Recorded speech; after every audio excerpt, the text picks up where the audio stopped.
आइए जबकि हमारे पास समय परमेश्वर के वचन को खोलेंगे। रेवलेशन चैप्टर 12 प्रकाशित वाक्य उसका 12 अध्याय और उसकी कुछ आयतें मैं शुरुआत करने के लिए पढ़ूंगा ताकि अपने विषय को प्राप्त करें हम। प्रकाशित वाक्य 12 अध्याय और उसकी 7 वचन से मैं आगे तक पढ़ूंगा। प्रकाशित वाक्य 12 अध्याय रेवलेशन चैप्टर 12 वर्स 7 बहुत ही अच्छा वर्णन है यहाँ पर। फिर स्वर्ग में लड़ाई हुई, मिकाएल उसके दूत उसके सरदूत अजगर से लड़ने को निकले और अजगर उसके दूत उनसे लड़े परंतु प्रबल ना हुए और स्वर्ग में उनके लिए फिर जगह ना रही। तो बड़ा अजगर अर्थात वही पुराना सांप जो इब्लीस और शैतान कहलाता है, सारे संसार का भरमाने वाला है, पृथ्वी पर गिरा दिया गया और उसके दूत उसके साथ गिरा दिए गए। फिर मैंने स्वर्ग से यह बड़ा शब्द आते हुए सुना, अब हमारे परमेश्वर का उद्धार और सामर्थ और राज और उसके मसीह का अधिकार प्रकट हुआ है, क्योंकि हमारे भाइयों पर दोष लगाने वाला जो रात दिन परमेश्वर के सामने उन पर दोष लगाया करता है, गिरा दिया गया है। वे मेमने के लहू के कारण और अपनी गवाही के वचन के कारण उस पर जयवंत हुए और उन्होंने अपने प्राणों को प्रिय ना जाना, यहाँ तक कि मृत्यु भी सह ली। वर्ष 12 ध्यान से सुनिएगा। हे स्वर्गों और में रहने वाले मगन हो, ये पृथ्वी और समुद्र तो पर हाय कि शैतान बड़े क्रोध के साथ तुम्हारे पास उतर आया है, क्योंकि जानता है उसका थोड़ा ही समय और बाकी है। प्रभु का स्तोत्र बड़े वचन को लोग सभी को आशीष दे। हम सब बैठ सकते हैं और फिर से यीशु मसीह की महिमा में तालियां देंगे, प्रभु को धन्यवाद करते हुए। हालेलुया, आमीन। यीशु मसीह का नाम मुबारक हो। आज की सुबह के लिए आप सभी के लिए कि हम सभी परमेश्वर के भवन में महफूज है, सुरक्षित है, स्वस्थ है, प्रभु का धन्यवाद हो। और हम भाई संजय जुएल का स्वागत करते हैं हमारे बीच में परिवार का और स्पेशली मैं भाई उमेश को कहना चाहता हूँ, प्रभु आपको आशीष दे भाई। और ना सिर्फ उस गीत के लिए लेकिन जो बातें 2-4 बातें भाई ने कही वास्तव में बहुत सही बात है और मैं भाई के विचार के साथ सहमत हूँ और मैं उस बोझ को अनुभव करता हूँ जो हमारे पास है। हमें क्योंकि हम सिर्फ संडे चर्च आने जाने वाले विश्वासी नहीं है, ऐसे विश्वासी ऐसे मसीह आपको दुनिया भर में मिल जाएंगे जो संडे चर्च आते और जाते हैं और शायद इस मसीह का रिश्ता के बाद उनके लिए सिर्फ संडे को 3 घंटे या 2 घंटे या 1.5 घंटे के जो भी उनका चर्च में आना जाना उतने ही का ही रिश्ता इस मसीह के साथ है। याद रखिए कि हमारा रिश्ता इस मसीह का साथ संडे का नहीं है और एक दिन का नहीं है, किसी खास दिन का नहीं। हमारा रिश्ता इस मसीह के साथ अनंतकालीन है। हालेलुया। क्या जानते हैं हम इससे पहले कि जगत कारण होते, इससे पहले कि कुछ भी बनता, कुछ भी अस्तित्व में आता, कुछ भी हम निहार सकते होते, हम यीशु मसीह के साथ थे। हालेलुया। जैसा मैंने लास्ट में बताया कि सिर्फ यीशु मसीह एक ऐसा व्यक्ति था दुनिया में इतिहास के अंदर में, ह्यूमन रेस के अंदर में, जो यहाँ होने से पहले जानता था, इससे पहले कि पृथ्वी पर होता वो कहीं और भी था। सिर्फ वही एक ऐसा व्यक्ति था जो ये बात जानता था। उसने कहा है पिता मेरी महिमा उस महिमा से जो जगत के होने से पहले तेरे और मेरे साथ थी। वो उस पास्ट को जानता था जब जगत बिगेन भी नहीं हुआ था, जब जगत का आरंभ भी नहीं हुआ था, तब यीशु मसीह जानता था वो है। और सिर्फ यीशु मसीह के लोग जो चुने हुए वही जानते कि इससे पहले कि दुनिया में आते भी उनका अस्तित्व था। हालेलुया। और आपको मैं खुशखबरी देना चाहता हूँ, जब हमारा अस्तित्व वहां पर था, जिस क्रम में, जिस रूप में, जिस हालत में, जिस कंडीशन में परमेश्वर ने जाना और देखा था, मैं आपको खुशखबरी देना चाहता हूँ, बीमार नहीं थे। मैं खुशखबरी देना चाहता हूँ कि उस हालत में हमारे अंदर कोई दोष नहीं था। मैं खुशखबरी देना चाहता हूँ उस हालत में हम परमेश्वर के बेटे और बेटियां कहलाते थे। और याद रखिए जब कभी आप यीशु मसीह में होंगे आपके पास कोई बीमारी नहीं होगी, कोई दोष नहीं होगा, कोई परेशानी नहीं होगी, आप हमेशा ही हालेलुया।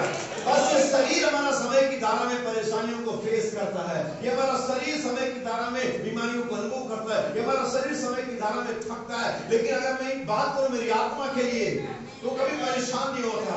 ओ मेरे सोल है, मेरे प्राण तो यहोवा को धन्य है, मेरे सारे मन से यहोवा को धन्य है। उन सारे उपकारों ने जो हमारे लिए किया है, हमारा शरीर में दुख हो सकता है कि मेरा प्राण कहता है हाउ ग्रेट द लॉर्ड, प्रभु कितना महान है। मेरा प्राण ये कह सकता है, मेरा शरीर बीमार हो सकता है कि मेरा प्राण कहता है मेरा प्रभु जयवंत है, प्रभु जयवंत से भी बढ़कर है। हालेलुया। सो जो बर्डन भाई के जीवन में, भाई के मन में, मेरे मन में भी है और मैं चाहता हूं कि यह होना चाहिए कि परमेश्वर के हर एक पुत्र के अंदर में होना चाहिए।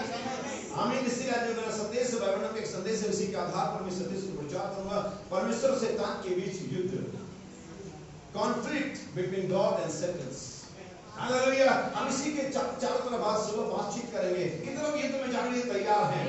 हालेलुया। हाँ, बहुत सारे लोग हाथ उठा देंगे, यस मैं युद्ध में जाऊंगा, मैं युद्ध में जाऊंगा, लेकिन वास्तव में इतना आसान नहीं है।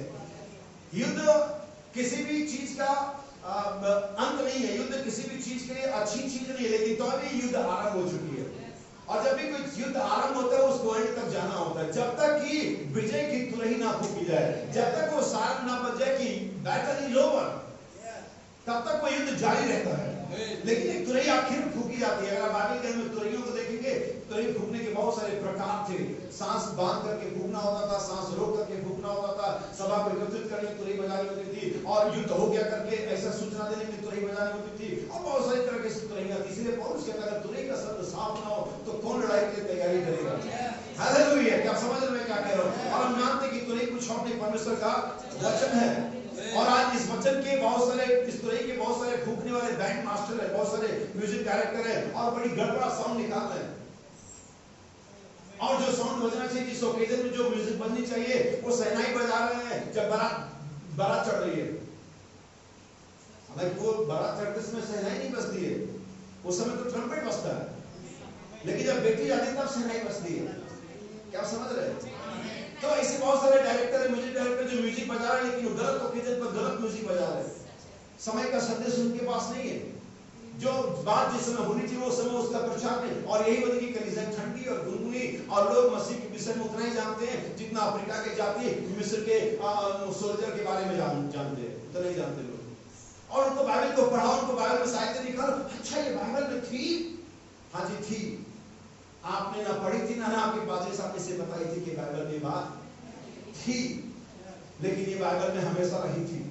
ये परमेश्वर की बात। मैं आपको एक चीज बताता हूँ, वे लोग जो जगत की उत्पत्ति से पहले चुने हुए हैं, और उन लोगों में जो बनावटी मसीह है या अपने माइंड से, अपने दिमाग से, बौद्धिक द्वारा मसीह पर विश्वास करते हैं, उनमें और जो जगत को होने से पहले चुने उनमें अंतर क्या है? वे जो परमेश्वर के वचन पर विश्वास करते हैं, दिमागी तौर पर उन्हें सिखाया गया, उन्हें टीच किया गया है, उन्हें ऐसा करके बताइए, इसलिए विश्वास करते हैं। वे परमेश्वर के वचन की सटीकता को, जो अचूकता है उसको नहीं समझते। लेकिन वे जो जगत की उत्पत्ति से पहले चुने हुए हैं, उनके लिए वो वचन चाहे लिखा हो, उन्होंने पढ़ा भी हो और ना पढ़ा हो, वे जानते हैं। तो एग्जाम्पल मैं आपको बताना चाहता हूँ, यीशु मसीह का जो अपने प्राण को प्रिय जानता है उसे खो देगा। लेकिन याद रखिए, क्या ये वचन यीशु मसीह के बाद ही था या यीशु मसीह से पहले भी था? In the beginning was the word, आदि में वचन था। कोई भी ऐसा उपदेश यीशु मसीह ने नहीं किया जो पहले से कुछ ना करता हो, जिसका पहले से औचित्य ना हो, जो पहले से ही किसी कार्य में दिखाई ना दिया गया। जब यीशु ने बात की जो अपने प्राण को पूरी नाम से खो देगा, तब मैं याद करता हूँ मूसा की मां को, तो मैं याद करता हूँ अब्राहम के पुत्र आइजक को। उसने, क्योंकि हर एक पुत्र अपने मां और बाप के लिए प्राण होता है। अगर आप बाइबल पढ़ेंगे तो जब यूसुफ को मार दिया गया तो याकूब कहता है मैं मर गया हूं, मैं जीवता ही हूं क्योंकि वो मेरा प्राण है। क्या जानते इस बात को? क्या करते बात सही? कोई भी पुत्र माता पिता जिसका प्राण उसकी जान होता है, यस यकीनन होता है। और तब मूसा की मां ने छोटे से 6 महीने के मूसा को एक छोटी सी टोकरी में डाल करके नील सागर में प्रभु के हाथों में सौंप दिया।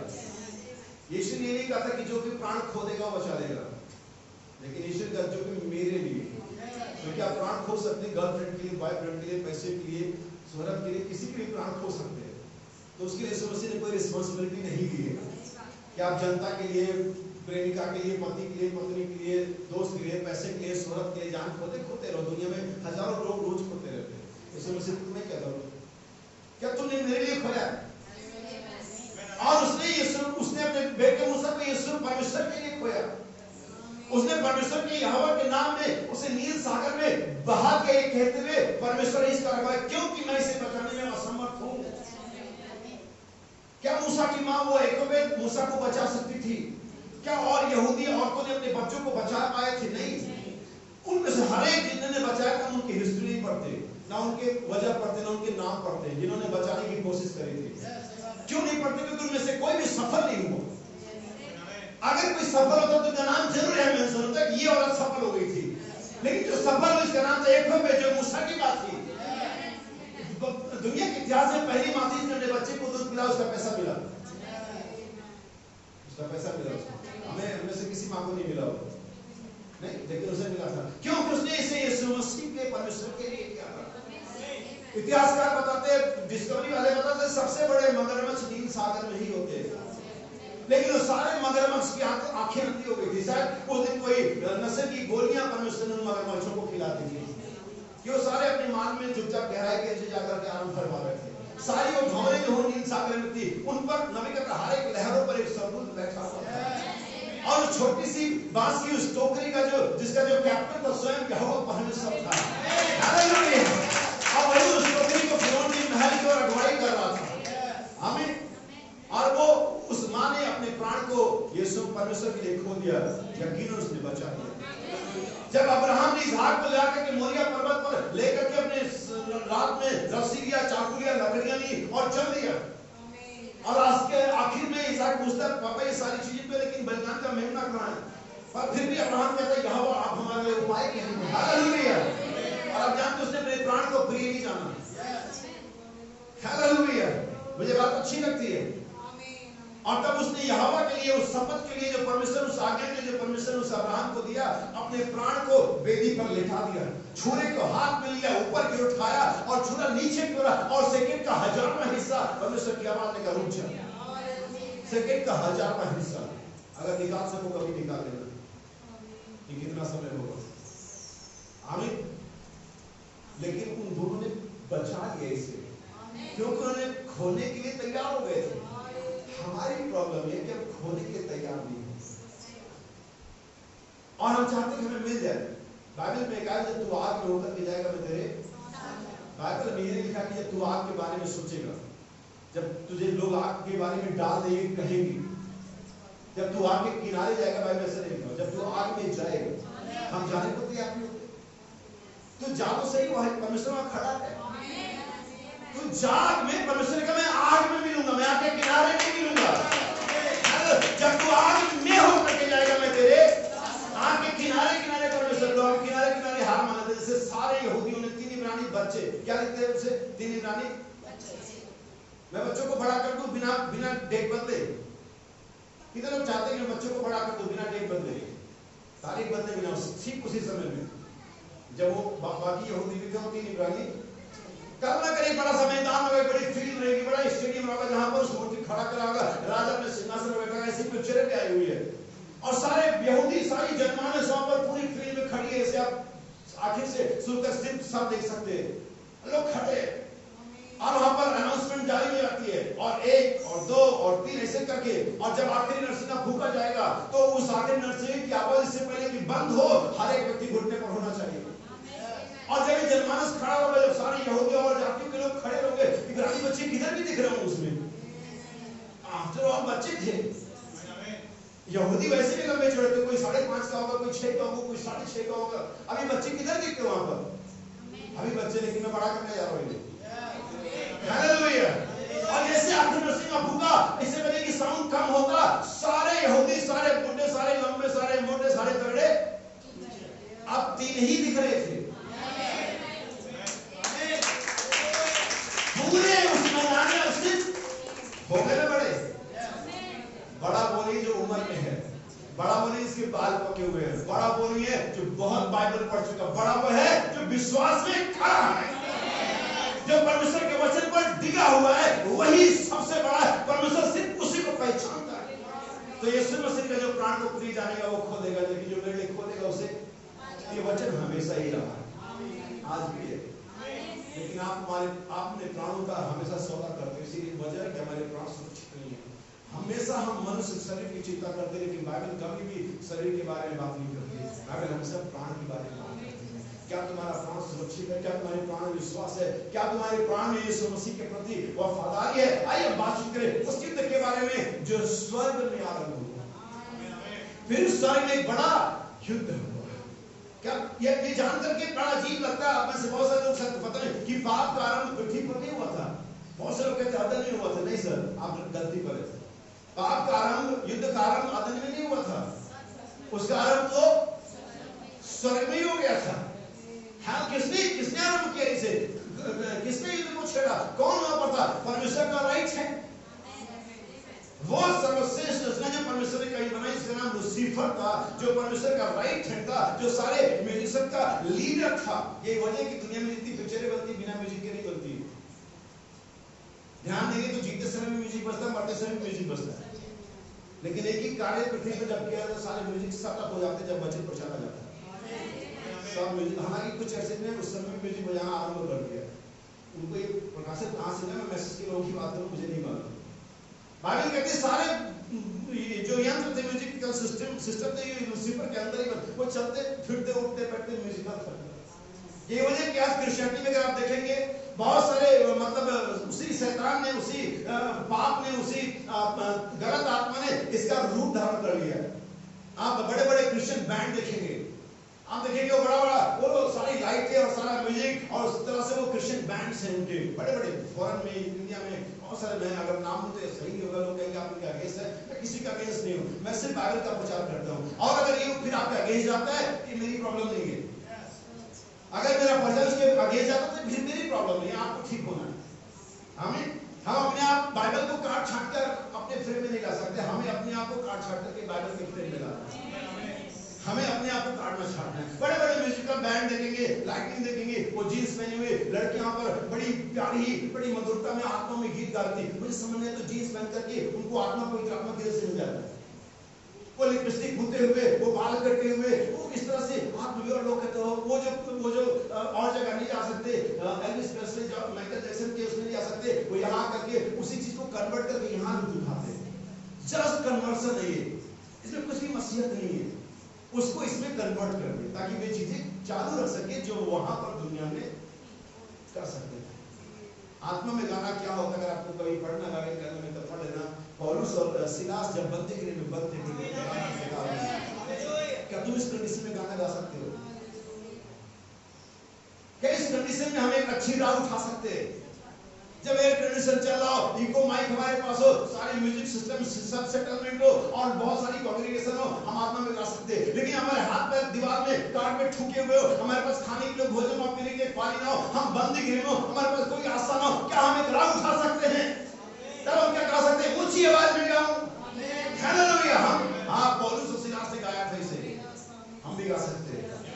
हमें कोई भी से गा सकता है। अब बाइबल की बात छोड़ो, ऐसे बहुत सारे लोग दुनिया में हमें मिले जिन्होंने अपने टेस्टमेंट दिए, जिन्होंने इस कंडीशन में गाना गाया है। आपने गाना सुना था अमेजिंग ग्रेस, आप आज तक नहीं जानते इसका राइटर कौन था, लेकिन एक व्यक्ति था जो एक जहाज पर जो कि बंदियों को बांध के ले जाता था, उस जहाज पर वो गाना गाया गया, वो बनाया गया था, उस व्यक्ति ने गाया था।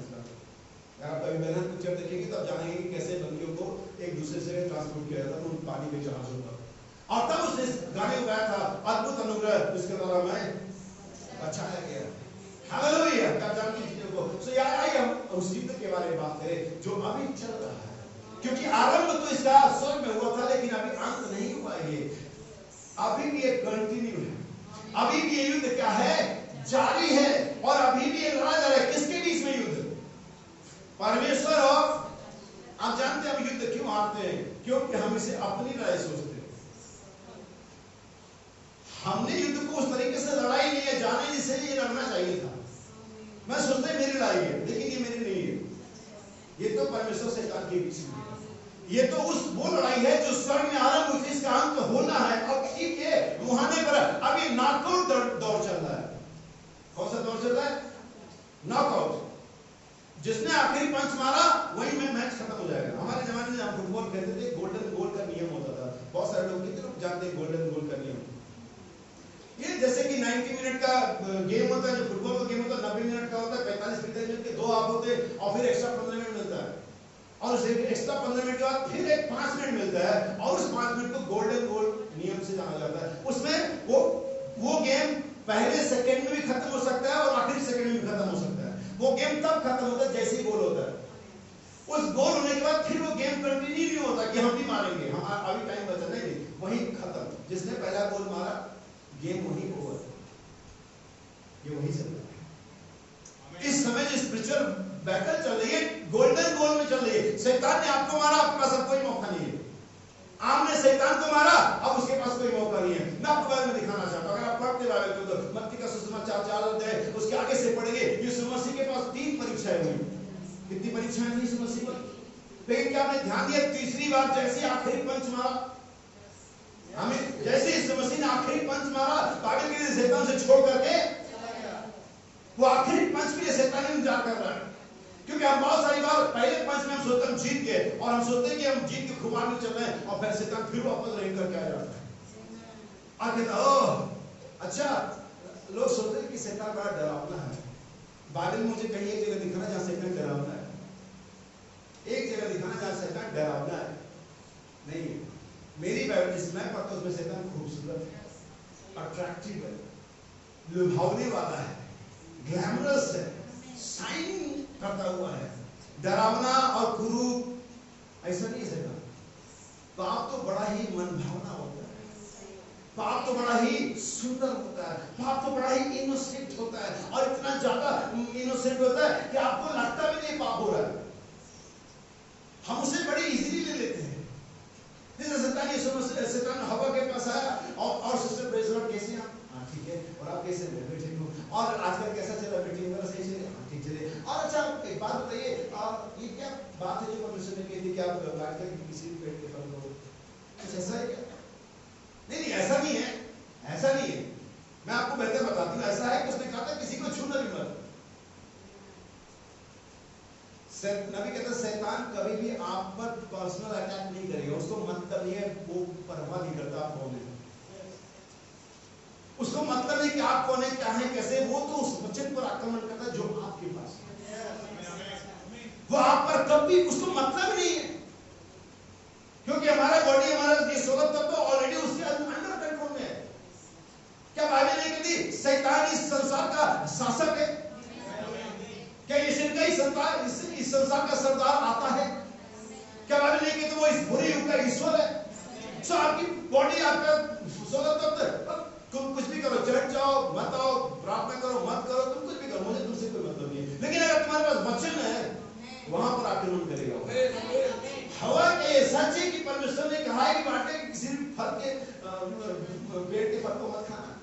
ऐसा कुछ नहीं है। मैं बताता हूँ, बेहतर बताता हूँ। देखो वो लोगों को समझ जाता, मैं एक्सप्लेन करती हूँ आपको, परमेश्वर के वचन को एक्सप्लेन नहीं करता। उन्होंने कहा नहीं, ऐसा नहीं है। उसने कहा कि मैम किसी भी वृक्ष के फल को खा सकते, लेकिन जो वाटिका के मध्य में ना उसको खाना ना उसको। पहली बात तो यह है कि परमेश्वर ने हवा को ये बात कभी कही नहीं। परमेश्वर ने हवा को हिदायत दी ही नहीं थी, क्योंकि जब हिदायत दी गई थी हवा सीन में भी नहीं थी। क्या आपने बाइबल पढ़ा कभी? परमेश्वर ने आदम से कहा। यही वजह कि मिस्त्री प्रचारकों के लिए बाइबल बिल्कुल रिजेक्ट करती है। तुम्हारे पास बता रही है कुछ भी नहीं है, क्योंकि परमेश्वर ने तुम्हें कुछ भी सौंपा नहीं है। हम स्त्री नफरत करने वाले नहीं है, हम सिर्फ इतना चाहते हैं कि वो उस जगह में रहे जो परमेश्वर ने उसे दी है। और तब जब भी कोई व्यक्ति चीज, इवन सोलर सिस्टम को अगर आप देखें, अगर क्या होगा सोलर सिस्टम में द्वंद्व मच जाए और चांद कहे मैं सूरज की जगह चमकूंगा और सूरज के मैं चांद की जगह चमकूंगा, फिर क्या होगा? एक ड्रॉप बनोगे बस और कहीं ब्लैक होल में खत्म। अगर इन्होंने अपना स्थान बदल दिया, थोड़ा सा भी आगे पीछे हो गए, जब चांद थोड़ा इधर उधर होता तो ज्वार भाट आती है, थोड़ा 2-4 इंच हो गया तो सुनामी जापान को जो लेगी कि तुम्हें भी ले जाएगी। परमेश्वर ने आदम को बोला था ना कि हवा को, बाइबल को पढ़ रहा, क्या मैं आपके लिए पढ़ के दिखाऊं? क्या आपने पढ़ाई से? परमेश्वर ने आदम से कहा, हवा तो सीन में भी नहीं थी। आमीन। मैं एक बार रेलवे स्टेशन में था, मैं बता चुका, फिर से बता दूं इस बात को समझने के लिए। तो वहां पर आप जानते हैं कुछ सालों पहले जो जितनी भी ये काउंटर होते थे उनमें लाइन होती थी, उसमें महिलाओं की अलग लाइन होती थी। लेकिन अभी इनकी वजह से वो लाइनें खत्म हो गई। लेकिन मैं उसका सपोर्ट करता हूँ कि लाइन अलग से होनी चाहिए। मेरी बाइबल कहती है स्त्री कमजोर पात्र। आमीन। क्या नहीं कहती? क्या आप इसलिए आपको अनुभव नहीं होता? क्या कितनी बार आपने घर में कहा कि यार आपको मालूम है मैं लेडी जो थक जाती हूँ, या आपने कहा? हम एक्सेप्ट करते, as a man as a male हम एक्सेप्ट करते, बात सही है। जो पावर आपके पास है, जो पावर मेल के पास है, उसमें फर्क है, बहुत ज्यादा फर्क है। आमीन। हम इसे एक्सेप्ट करते। और तो कुछ दिनों पहले ऐसा हुआ कि वो लाइनें खत्म कर दी गई, सभी लोग अभी सीनियर सिटीजन का शायद है, आदमी भी एक ही लाइन में, औरतें भी एक लाइन में, हम भी लाइन में, एक लेडी भी आ गई और वो जाने लगी। और लोगों ने रोक दिया, भाई नहीं मैडम गलत बात, लाइन अब कोई लेडीज लाएंगे क्योंकि आपने कहा बराबर है। लेडी बोली भाई साहब आप जानते हैं, मैंने उससे कहा भाई साहब जानते हैं लेडीज कैसे ही तो गए, ये खुद एक्सेप्ट कर रही है। और यही यही बात हम बता दें कि आप लेडीज हैं तो प्रॉब्लम है। वो खुद कह रही भाई मैं लेडी हूं, और यही बात हम भी कह रहे हैं कि आपको लाइन में नहीं लगना चाहिए क्योंकि आप लेडी हैं। हम बताएं तो अपने आप को रिजर्व फील कर लेते, खुद गया तो ठीक है। समझो मैं क्या कहना चाहता हूं। बाइबल अगर बाइफरकेट करती है, हम कोई नहीं होते सही बनाने वाले। जो जंग चल रही ना, हम बराबर है, कुछ भी बराबर नहीं है। ये सब बाइबल के अंदर में। आइए आगे बढ़े। मैं चाहता हूं मेरे लिए आप आयत पढ़ें पहला शमूएल 17 अध्याय उसका 47 वचन, ताकि अपने संदेश को ठीक ठीक जगह पर लेकर के आ सके। याद रखिए शैतान और परमेश्वर के बीच युद्ध है, और आज इस दिन में आप इस युग में जिसमें आप रह रहे हैं एज ए क्रिश्चियन, आप किसी भी चर्च को, मुझे कोई मतलब नहीं है, क्योंकि आप यीशु मसीह विश्वास करते हैं। मुख्य बात क्या है? यीशु मसीह विश्वास करना। चर्च में अगर नहीं है, याद रखिए जो लोग घायल हुए अपने चर्च के कारण नहीं मारे गए, यीशु मसीह के गवाही और वचन के कारण। इसलिए नहीं कि आप कौन से चर्च के, इसलिए यीशु मसीह पर आप विश्वास करते हैं। आमीन। इन चीजों को ध्यान समझ आइए पढ़े भाई। हाँ ठीक है। और यह समस्त मंडली जान लेगी कि यहोवा तलवार व भाले के द्वारा जयवंत नहीं करता। यह समस्त मंडली जान लेगी कि यहोवा तलवार और भाले के द्वारा डीडी, एलडी, पीएचडी और डॉक्टर की उपाधि के द्वारा जयवंत नहीं करता है। समस्त मंडली जान लेगी कि यहोवा परमेश्वर पैसे और डिग्री के आधार पर जयवंत नहीं करता है। हालेलुया। मैंने ऐसे प्रचारक देखे हैं, और हो सकता है उनमें से बहुत छोटा हिस्सा मैं खुद हूं, जो डिग्री धारकों प्रचारकों को बाइबल लेके बैठते हैं और 2 मिनट में आगे बुला के निकल लेते हैं। उन सारे सामान्य पास्टर्स को, उन सारे जेंटल पास्टर को, जो आमतौर पर बड़े नम्रता, बड़ी दीनता के साथ बड़े मीठे मीठे शब्दों में बोलते हैं, लेकिन जैसे उनको बाइबल की बात करो, 2-4 डॉक्ट्रिन को लेकर के आओ, उनके चर्च के रीति रिवाज पर आक्रमण करो, ऐसे खिला लाल हो जाता है उनका। वो जो सालों साल नम्र बना रहा है एकदम से टमाटर हो जाता है, उसका रूप भी बदल जाता है। क्यों ऐसा होता है? क्योंकि वो गलत चीज को सपोर्ट कर रहा है। तब समस्त मंडली ये जान लेगी कि यहोवा भाले और तमाम तलवारों की तरह जयवंत नहीं करता, क्योंकि यहोवा फिजिकल नहीं है, क्योंकि यहोवा बॉडी नहीं, क्योंकि यहोवा मैटेरियल नहीं है, यहोवा कौन है? स्पिरिट है। और ये जो बैटल है ये भाई और बहनों के खिलाफ नहीं कर रहा। इब्रानी इफिसी के पत्री 6 के 18 वचन से पढ़ेंगे, बाइबल कहती है हमारा युद्ध मांस और लहू का नहीं है। क्या मैं सही कह रहा हूं? हमारा युद्ध, तो अपने चारों तरफ देखें, अपने भाई बहनों को देखें और जान ले आपके दुश्मन नहीं है, क्योंकि युद्ध है ही नहीं है। लेकिन हमारी प्रॉब्लम है, हम हर समय अच्छा ये बहुत बुरा, ये बहुत ज्यादा मुझे, ये बहुत आप बैटल ही नहीं जानते हो। चारों तरफ देखो, हाथ मिलाओ, प्यार करो, दूसरे से एक बार दुश्मन नहीं है। हमारा युद्ध आत्मिक सेनाओं से है, ये स्पिरिचुअल वॉरफेयर है, ये आत्मिक युद्ध है उन ताकतों के खिलाफ जो आसमान में है, उन आत्माओं के खिलाफ जो गंदी हैं, जो अधोलोक से छोड़ी। हमारा युद्ध उन आत्माओं के खिलाफ है। लोग सुनते हमारे को बुरा करें, नहीं सर, उस गलत आत्मा को बुरा करें जो आपके अंदर में है। क्या भी कल्पना कर सकते कि यीशु मसीह स्वर्ग की चाबी शैतान को दे देगा? हाँ तो भाई बताइए, क्या यीशु मसीह स्वर्ग की चाबी शैतान को देगा? नहीं देगा ना। तो यीशु मसीह ने किसको दी थी? तो क्या यीशु मसीह ने पतरस को शैतान नहीं कहा था? अब मुझे बताओ कि क्या पतरस शैतान था? सारी बाइबल की बातें हैं। क्या यीशु मसीह ने पतरस को शैतान नहीं कहा था? हे शैतान मेरे सामने से। तो क्या ये संभव है कि यीशु मसीह स्वर्ग की चाबी शैतान के हाथों में दे दे? तो यीशु मसीह जानता था, और इनफैक्ट पतरस भी जानता था कि यीशु मसीह मुझे कह रहा है, ये मुझे नहीं कह रहा है। काश इतनी समझ हम मसीहों के पास हो।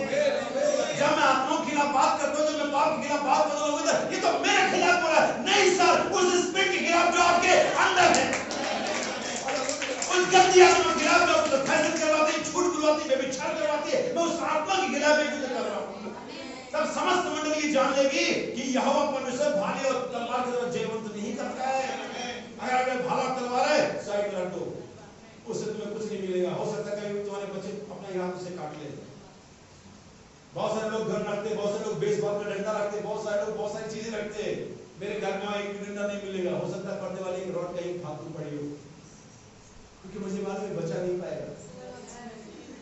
बहुत सारे लोग ताला वाला मोटा वाला हैरिसन का खरीदते, अलीगढ़ वाला खरीदते, लटका के जाते, ताला लगा उसे लगाने बाद चेक करते, सिर्फ उनका विश्वास को दिखाता है। और उनको ये भी नहीं मालूम कि चोर इसकी इंतजाम करके आएगा। पागल नहीं है चोर, वो प्लान के साथ आ रहा है। कौन सा ताला लगाएगा, पहले रेकी कितने लेयर का है। और हमारी नाबुदी देखिए, अपन में तो दिमाग की, हम ताला चेक करके जाते हैं, उल्टा लगा के शटर वाले उल्टा कर देते हैं, इसे सरकार को जो को पता लगेगा। अच्छा बिल्कुल पागल है, उसको पता है तक उल्टा किया गया है, वो पागल है, हम पागल है। हमारी गाड़ी एक हफ्ते तक बाहर बिना लॉक करे खड़ी रही, वो पागल था, उसको सोचा लॉक होगा, वो लॉक नहीं थी। भाई मैथ्यू का मोबाइल फोन शीशा खुला हुआ, आईफोन कार लगा हुआ, नुमाइश से नहीं, हजारों लोग हैं। अगर शीशा लॉक होता, आईफोन दिखता तो तोड़ के लेते, खुला हुआ तो कुछ होगा ही नहीं। सिंपल है ना, खुला है तो कुछ नहीं होगा।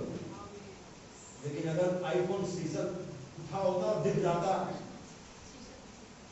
सभी जानते क्या होता, सिर्फ बेवकूफी की हरकतें कर रहे हैं। परमेश्वर भाले और तलवार से जयवंत नहीं करता है। बाइबल कहती है नगर की रक्षा यहाँ पर ना करे तो पहलवे का गाढ़ का झागड़ा व्यर्थ ठहरेगा। हालेलुया। सुनिए आगे, इसलिए कि संग्राम तो यहोवा का है। संग्राम किसका? Battle belongs to the Lord.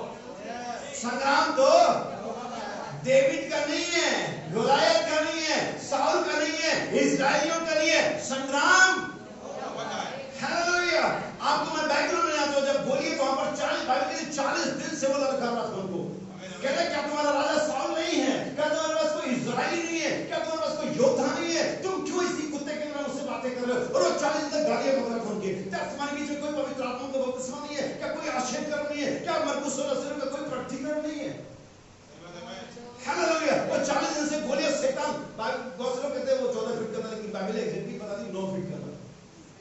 अगर आप उसकी माप देखेंगे, बाइबल की जो मापदंड थे वो लगभग 9 फीट का था, और उसके जो झीलम थी उसका वजन 57 किलो का था। कितना? आधे कुंटल से ज्यादा। हम तो उठा भी नहीं पाएंगे। 57 किलो झीलम पहनता था वो।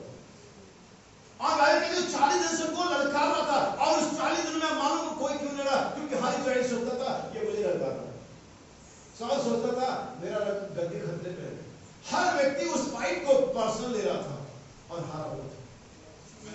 हर व्यक्ति उस फाइट को पर्सनल ले रहा, इंडिविजुअल ले रहा था, व्यक्तिगत ले रहा और हारा हुआ। लेकिन तब वहां पर एक छोटा सा बच्चा लगभग 14 साल का था, जिसकी गालों पर लाली लगती थी। दाऊद के तो लड़का ही था, लेकिन दाऊद कहती मैं कंपैरिजन करना चाहता, वो लड़का था और ये जो गोलियत है लड़कपन से योद्धा था। कंपैरिजन देखिए, परमेश्वर ऐसे अनमैच्ड फाइट को लेकर के आता है जिसका कोई मेल मिलाप नहीं है, क्योंकि परमेश्वर पैराडॉक्स का परमेश्वर है। परमेश्वर वो है जो इन चीजों को करता है जिसकी आप कल्पना भी नहीं कर सकते। हालेलुया। क्या समझ में क्या कहना चाह रहा हूं? सब आगे चलिए, एक लड़का वहां पर निकल के आता है जिसने पहले एक ऋषि को और एक शेर को मार रखा था। भाई बताते हैं वो साल में भाग जाता है और कहते हैं मैं जाऊंगा लड़ने के लिए। अगर आप पूरे ग्रंथ को पढ़ेंगे वहां पर हर व्यक्ति इस लड़ाई को सिर्फ अपनी हार मान रहा था, लेकिन एक अकेला दाऊद था जिसने इस बात को कहा। इस खतरनाक परिस्थिति की हिम्मत कैसे हुई कि परमेश्वर की सेना को ललकारा। उसने अपने आप को एक इस्राएली के तौर पर आइडेंटिफाई नहीं किया, उसने अपने आप को एक यहूदी के तौर पर आइडेंटिफाई नहीं किया, उसने अपने आप को परमेश्वर का बेटा करके आइडेंटिफाई किया। हम Methodist, Baptist, Catholic, anti believer का बोलते नहीं, हम एंटी बिलीवर नहीं है, हम चर्च नहीं है, हम मेथोडिस्ट, बैप्टिस्ट, कैथोलिक नहीं है, हम परमेश्वर के बेटे और बेटियां। हमारा युद्ध शैतान के साथ है, न किसी चढ़े जैसे व्यक्ति के साथ है। उसने कहा खतरनाक परिस्थिति की हिम्मत कैसे जीते परमेश्वर की सेना को। उसने इस युद्ध का रूप बदल दिया, और जब रूप बदल देता कुछ होता है। भाई ने मेरे लिए कहा वो वैसे वो 500 नहीं चली जाता। मैं एक व्यक्ति के पास बहुत समय पहले की बात में गया था, लुधियाना में था, हमारी कुछ डॉक्टर को लेकर के बात चल रही थी, तो मैंने एक कॉमन सा जुमला इस्तेमाल किया, मेरे समस्या से वो सही थे, उन्होंने सही जवाब दिया मुझे। और मैंने कहा भाई हमने किसी की भैंस थोड़ी मारी जब आपस में लड़ रहे हैं, हमारी आपकी कोई जमीन जायदाद की लड़ाई थोड़ी ना, डॉक्टर की लड़ाई है। उस व्यक्ति ने बड़ा बढ़िया जवाब दिया, उसने कहा यीशु मसीह ने जो फरीसियों की भैंस नहीं मारी थी जिन्होंने उसे कलवरी पे टांग दिया। हालांकि वो मेरे आगे साल की बात सही थी, फर्क नहीं पड़ता मेरे विरोधी है मेरा पक्षधर है, सही बात हमेशा सही है। तो आपका विरोधी तक उसकी बात गलत नहीं ले। क्या मैंने ने शिक्षा दी अगर एक परमेश्वर की ओर से तो बने रहेंगे, और नहीं तो अपने आप मिट जाएगा। अब गैमलियल विश्वासी और नहीं, लेकिन बात सही है। हालेलुया। क्या समझे? हमारी पर्सनल फाइट नहीं है। इब्रानी हिस्से की पत्री 6 अध्याय और उसके 18 वचन से शायद मेरे ख्याल से है, ये पढ़ेंगे। उसके बाद भाई उमेश के पास एक कोड है जो मैं पढ़ना चाहूंगा। ज्यादा नहीं, कुछ कोड मेरे पास है जिसे मैं आपके लिए पढ़ूंगा। जैसे सुबह में एक संदेश बाइबल का एक ऐसा महायुद्ध जो निरंतर लड़ा गया और आज भी आज विश्व में लड़ा चल रहा है। सुनिए इफिसियों 6:18। और हर समय थोड़ा पीछे है, परमेश्वर के सारे हथियार बांधो, इसलिए कि परमेश्वर के सारे हथियार बांध लो। क्या हम थोड़ा पीछे से पढ़े 12 से पढ़ेगा। क्योंकि हमारा ये मल युद्ध, ये पहली बात जान ले, रेसलिंग है। बहुत सारे युद्ध होते हैं, बहुत सारी गेम्स होते हैं, लेकिन ये मल युद्ध है। ध्यान से पढ़ेंगे तो आपको पुराने नियम में एक मल युद्ध दिखता है जहां पर याकूब और परमेश्वर की दूर की लड़ाई हुई। वो भी उसे बाइबल एक मल युद्ध, एक रेसलिंग कहती है। और जो रेसलिंग होता है ये इसके राउंड्स होते हैं, इसके दौर एक साथ नहीं ले जाती, जैसे गेम खेला था कि खेलो जब तक खेला, इसके राउंड होते हैं। और इस राउंड में कई बार ऐसा होता है कि कई राउंड हम हार जाते हैं।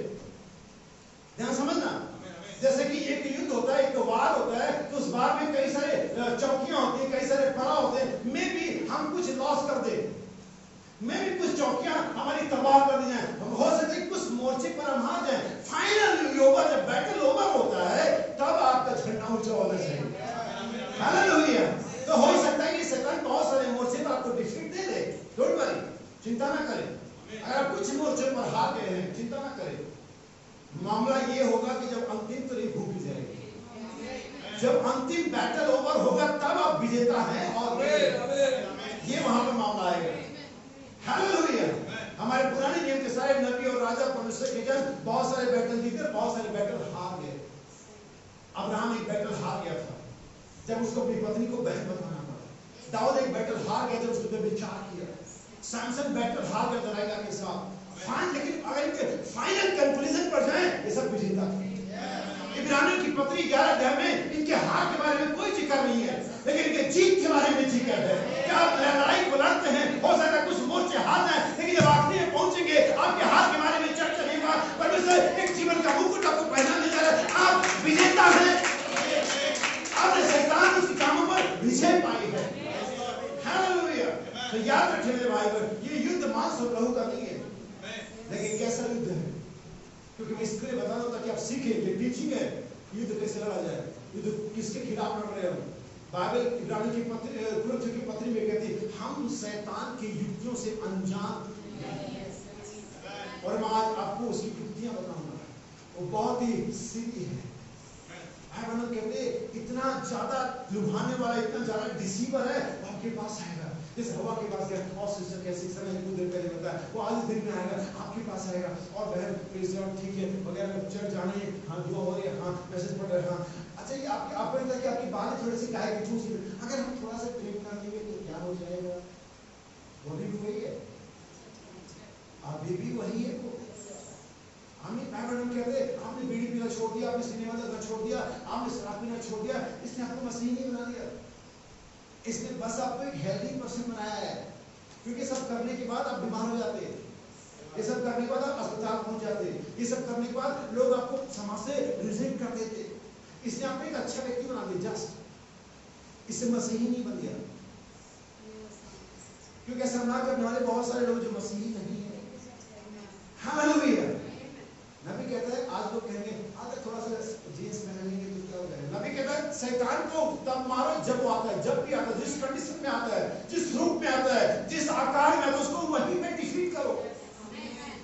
अगर आपको इस टास्क आपके पास 1 2 3 4 5 करके कोई ऐसे टास्क या मोर्चे हैं और आप देखते हैं कि आप सारे मोर्चों को देखते हैं, उनको एनालाइज करते हैं और आप देखते हैं कि दूसरा वाला इतना टफ नहीं है, आप देखते हैं तीसरा वाला टफ नहीं है, फिर आप देखते हैं 5वां वाला बहुत टफ है। फिर आपकी चालाक बुद्धि कहती है आइए हम दूसरा तीसरे को तो बाद में देख लेंगे, पहले 5वां जो टफ वाला देखते हैं। आप गलती पर है, आप गलती पर है। जब तक आप 5वें को जो टफ है जाएंगे निपटने, जब तक ये दूसरा और तीसरा जो इजी थे ये और बड़े हो जाएंगे। फिर आपकी ज्यादा एनर्जी, क्योंकि टफ था तो एनर्जी ज्यादा लगी होगी ना वहां। फिर जब वहां से लड़के वापस आएंगे तब तक आपकी एनर्जी कम, उसकी ज्यादा हो चुकी होगी। It's mind battle. टैक्टिक्स आपको आना चाहिए कि आप कैसे लड़ाई लड़ रहे हैं। आमीन। याद रखें, हमारा ये युद्ध मांस और लहू का नहीं है। पहली बात है, दिमाग से निकाल दो कि कोई और किसी का दुश्मन है और कोई किसी के खिलाफ बातें कर रहा नहीं सर, हम सिर्फ आत्माओं के खिलाफ बात कर रहे हैं। नबी संदेश में कहते हैं, बस समझ में पढ़ के सुनाओ, नबी कहते हैं कि सिर्फ दो ही आत्माएं, दो ही सोर्स है, दो ही ऐसी चीजें जहां से हम कहीं एक से कनेक्ट होते हैं, हॉली स्पिरिट और इवल स्पिरिट। और कोई तीसरा स्पिरिट नहीं है। आपकी आत्मा किसी नहीं दोनों में से किसी एक से कनेक्ट है, या तो हॉली स्पिरिट से कनेक्ट है या तो इवल स्पिरिट से कनेक्ट है। या तो आप याकूब से आए हैं या तो आप एसाव से आए हैं, या तो आप सेठ के वंश के हैं या तो आप कैन के वंश के हैं। क्या या तो सच्ची कलीसिया के या तो झूठी कलीसिया के, या तो मूर्ख कुमारी है या तो समझदार कुमारी है, दोनों नहीं है। हालांकि बाइबल के अंदर कोई तीसरा रास्ता नहीं होता। मैंने सिर्फ दो ही बात है। बाइबल कहती है एक मार्ग ऐसा जो मनुष्य को ठीक चाल पड़ता है, लेकिन उसके अंत में क्या होता है? लेकिन इसे का मार्ग जीवन सच्चाई, दो ही मार्ग है, तीसरा कोई मार्ग नहीं, कोई शॉर्टकट नहीं है। आप विषय एक मार्ग पर घूमना ही है। आइए इसे कंप्लीट कर दें, मैं आगे बढ़ूंगा और हमारे में से अपनी कोर्स को निकाल दें। हाँ, और हमारा यह बल हाँ जी, लहू और मांस से नहीं, लहू और मांस से नहीं है, परंतु प्रधानों से। किससे? प्रधानों से। प्रधानों से। तुझसे मुझसे सिद्ध नहीं करते हो, इतना टाइम नहीं है कि तेरे बारे में सिद्ध लड़ते रहे। प्रधानों से है और अधिकारियों से। अधिकारियों से है और इस संसार के अंधकार के हाकिमों से। किस? अगर आप तीनों देखें, प्रधान, अधिकारी और हाकिम, आमीन। क्योंकि आप हो कौन? आप परमेश्वर के बेटे और बेटियां हो, आप पृथ्वी के ईश्वर हो। आमीन। आपके कान में दर्द नहीं है ऐसा सुनने के बाद कि आप पृथ्वी के ईश्वर हो? अजब है, हमें बाइबल ऐसे ही बताती है। कल्पना करो, परमेश्वर ने आदम को बनाया, बाइबल कहती है आदम पृथ्वी का परमेश्वर था, वो स्मॉल जीओडी गॉड था। तू परमेश्वर ने अपने समान बनाया। हवा को बोला शैतान ने, तू जानते कि परमेश्वर के समान हो जाएगी। अब हवा क्यों इस फल में पड़ गई? क्योंकि हवा के बाद पता ही नहीं था कि वो पहले ही परमेश्वर के समान थी, क्योंकि आदम को परमेश्वर के समान ही बनाया गया था। अब जो बात नहीं पड़ा उसमें, जो बात आपको ना पता उसमें सवाल जवाब ना कर चुप हो जाए। हवा ने चुप हो जाना था, लेकिन ओवर स्मार्ट हमें नरक में, पाप में, जुलूसा में ले गया। मुझे स्मार्ट लोग पसंद है, लेकिन ओवर स्मार्ट लोग पसंद नहीं है। जो ओवर स्मार्ट होते हैं मुझे बिल्कुल पसंद है। आप स्मार्ट अच्छी बात सुनिए बाइबल। और इस संसार के अंधकार के हाकिमों से और उस दुष्टता की आत्मिक सेनाओं से। सेनाओं से है जो आकाश में है। जो कहाँ है? आप मैथोडिस्ट, बैप्टिस्ट, कैथोलिक, आप, मैं और भाई और बहन और पोप और बिशप आसमान में नहीं है, लेकिन स्पिरिट्स, आत्माएं, और वो आत्माएं किसी एक को पकड़ लेती हैं। यही वजह कि आप दुनिया के अंदर जाए तो हर एक व्यक्ति उस आत्मा को जो शैतान की ओर से या परमेश्वर की ओर से किसी एक ही की तरह लीडर गाइड हो रहा है। एक सिंपल सा एग्जांपल देता हूं आपको। जितने समय में अगर आप पिछले 50 सालों का हिस्ट्री निकालें और हर एक क्राइम का, हर एक चीज का दर देखें, रहस्य देखें, हम हर चीज में एक ऐसा इजाफा देखेंगे जो बहुत ही तेजी से बढ़ा। और पिछले 10 सालों में तो बहुत ही स्पीड पकड़ ली इसने, नहीं? क्या हम वही इंसान नहीं है जो आज से 2000 साल पीछे था? क्या हमारे शारीरिक स्ट्रक्चर में या डीएनए में कोई चेंज आया? नहीं, लेकिन हमारे कल्चर में, हमारी सोच विचार में, हमारे डेली रूटीन में बहुत चेंज आ गया। जो चीजें आज हमारे पास है 100 साल पीछे कल्पना भी नहीं की जा सकती थी।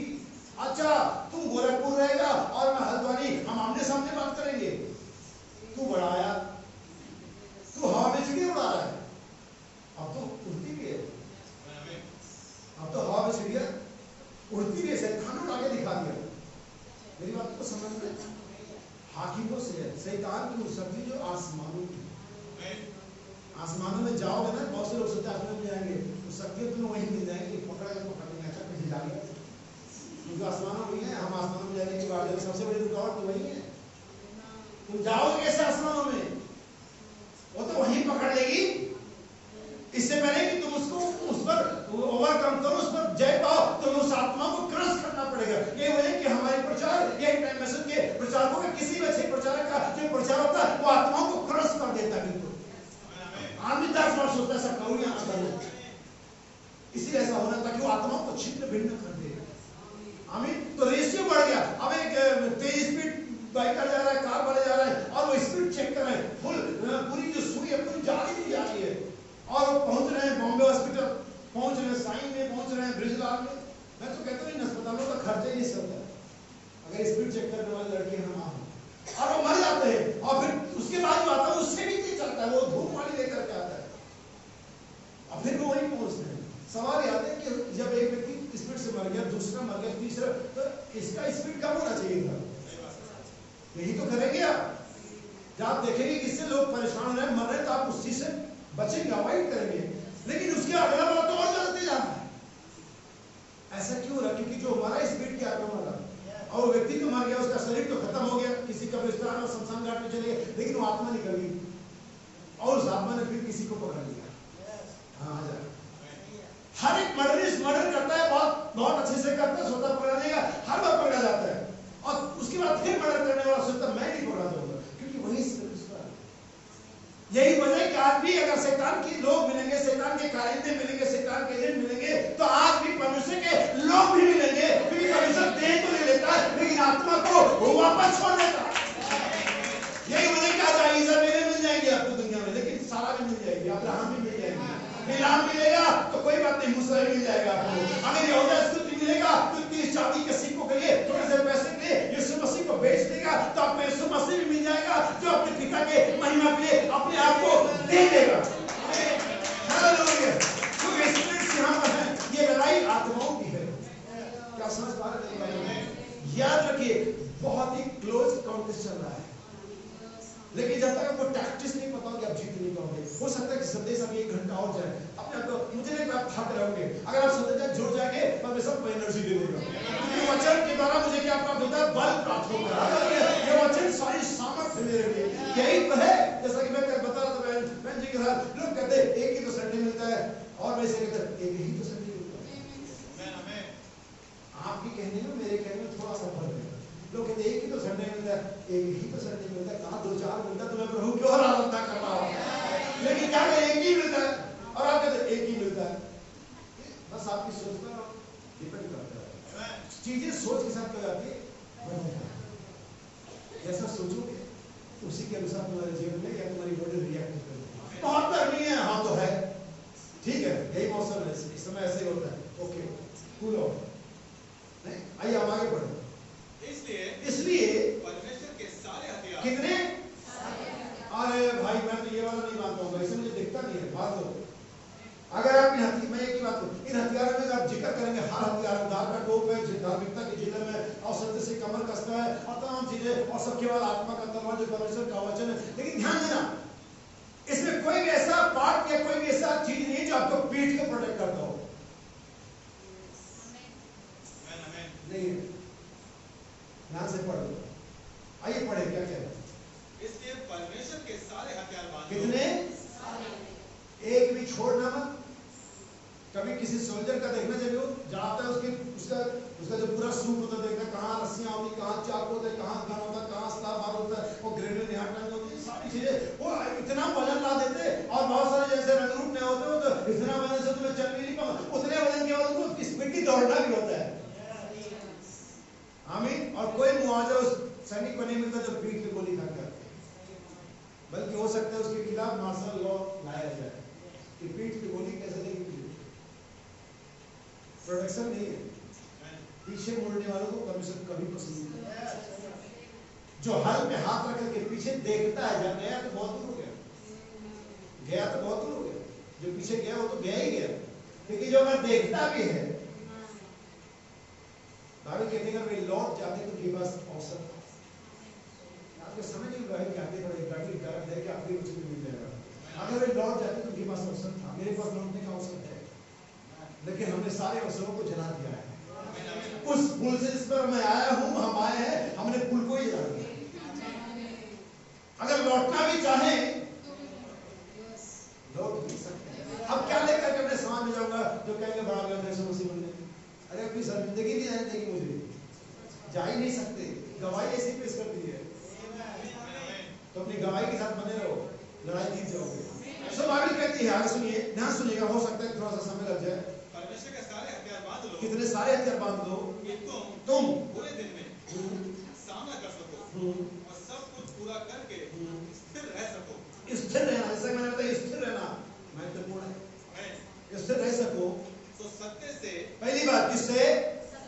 सत्य से कमर कस करके और धार्मिकता से, हाँ अपनी धार्मिकता की झिलम पहनकर और पाँव में मेल के सुसमाचार की तैयारी। नफरत की सुसमाचार की तैयारी नहीं, जैसे बहुत से लोग तैयार होते चलो आज भाई से बात करते हैं, थोड़ा बहन के साथ मिलकर गप्पे रहते हैं और दूसरे बहनों के बारे में बातचीत करते हैं। सुसमाचार की मेल की जूतियां पहनो। अगर किसी दो भाई बना खटपट चली तो जूती पहनो, उनके पास जाओ, भाई ऐसा मत करो, वो तो तुम्हारे बारे में ऐसा नहीं कह रहे थे, मेरी नेचर है, मैंने कई लोग ऐसे मेल करा दिया, उनके बारे में जाके ना उसे बोलते अरे नहीं वो आपके बारे में ऐसा नहीं ये कह रहे थे, उसके मन में थोड़ी सी कर दिया ऐसा ये कह रहे थे, फिर उसको गुस्सा थोड़ा, उसे कहते नहीं वो ये नहीं ये कह रहे थे, और दूसरे लोग नहीं वो तो ये भी कह रहे थे। तो आपकी सोच क्या है वो देखो, क्योंकि मैंने तो मेल के सुसमाचार की दुनिया पहनी है, आपने कौन सी बाटल लिबर्टी की पहनी आप देख लो। हमें मेल के सुसमाचार की जुतियां पहनकर और उन सब के साथ, हाँ उन सब के साथ विश्वास की ढाल लेकर, विश्वास की ढाल लेकर, क्योंकि शैतान आपके ऊपर जो आक्रमण करता है विश्वास में करता है, और ढाल हर एक चीज को, हर तीर को, हर गोली को रोकने के काम आती है। विश्वास की ढाल लीजिए, जो कुछ हम प्रचार करते हैं, जो कुछ बाइबल में, उसका प्रोटेक्शन कैसे होता है? By faith, not by knowledge.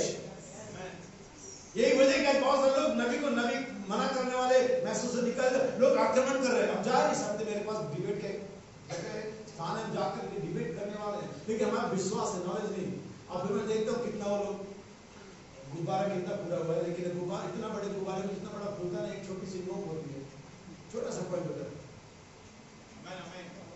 बस एक छोटा सा पॉइंट इजराइल के लिए है, इजराइल के लिए है, इजराइल के लिए एक छोटा सा पॉइंट इजराइली कौन है? क्या वही जिनका खतना हुआ है? तो फिर ठीक है, हम देख लेंगे पूरे पढ़िए भाई। विश्वास की ढाल लेकर स्थिर रहो, जिससे तुम उस दुष्ट के सब, कितने सब जलते हुए तीरों को बुझा सको, जलते हुए तीरों को बुझा सको, और उद्धार का टोप, और उद्धार का टोप, और आत्मा की तलवार, आत्मा की तलवार। आप पहले ध्यान दें, आत्मा का कोई हड्डी मांस होता है, कोई स्वरूप नहीं होता, कोई ठोस चीज नहीं होती है, लेकिन आत्मा की तलवार को कैसे बताए कि आत्मा की तलवार है क्या? आत्मा की तलवार जो कि परमेश्वर का वचन है, और ये वचन हर एक दोधारी तलवार से बहुत चौका है, जो मन की भावनाओं को जांचता, आस पास छेदता है, और गांठ और गूदे को अलग करता है, और मन के विचार को जांचता है।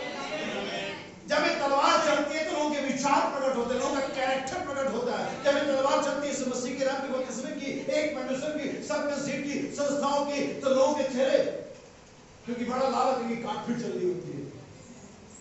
हमें ये परमेश्वर का वचन, जो परमेश्वर का क्या है, नबी कहता परमेश्वर का वचन शैतान को कभी भी, कहीं भी और किसी भी परिस्थिति में हरा सकता है, क्योंकि परमेश्वर कोई डेवलपमेंट नहीं करता अपने आप को, कि अपने आप को बड़ा करे, अपने हथियारों को उन्नत करे, अपने आप को प्रोग्रेसिव बनाए। परमेश्वर हमेशा ही परमेश्वर है, बस वो जितना परमेश्वर 6000 साल पहले था उतना ही परमेश्वर आज ही है।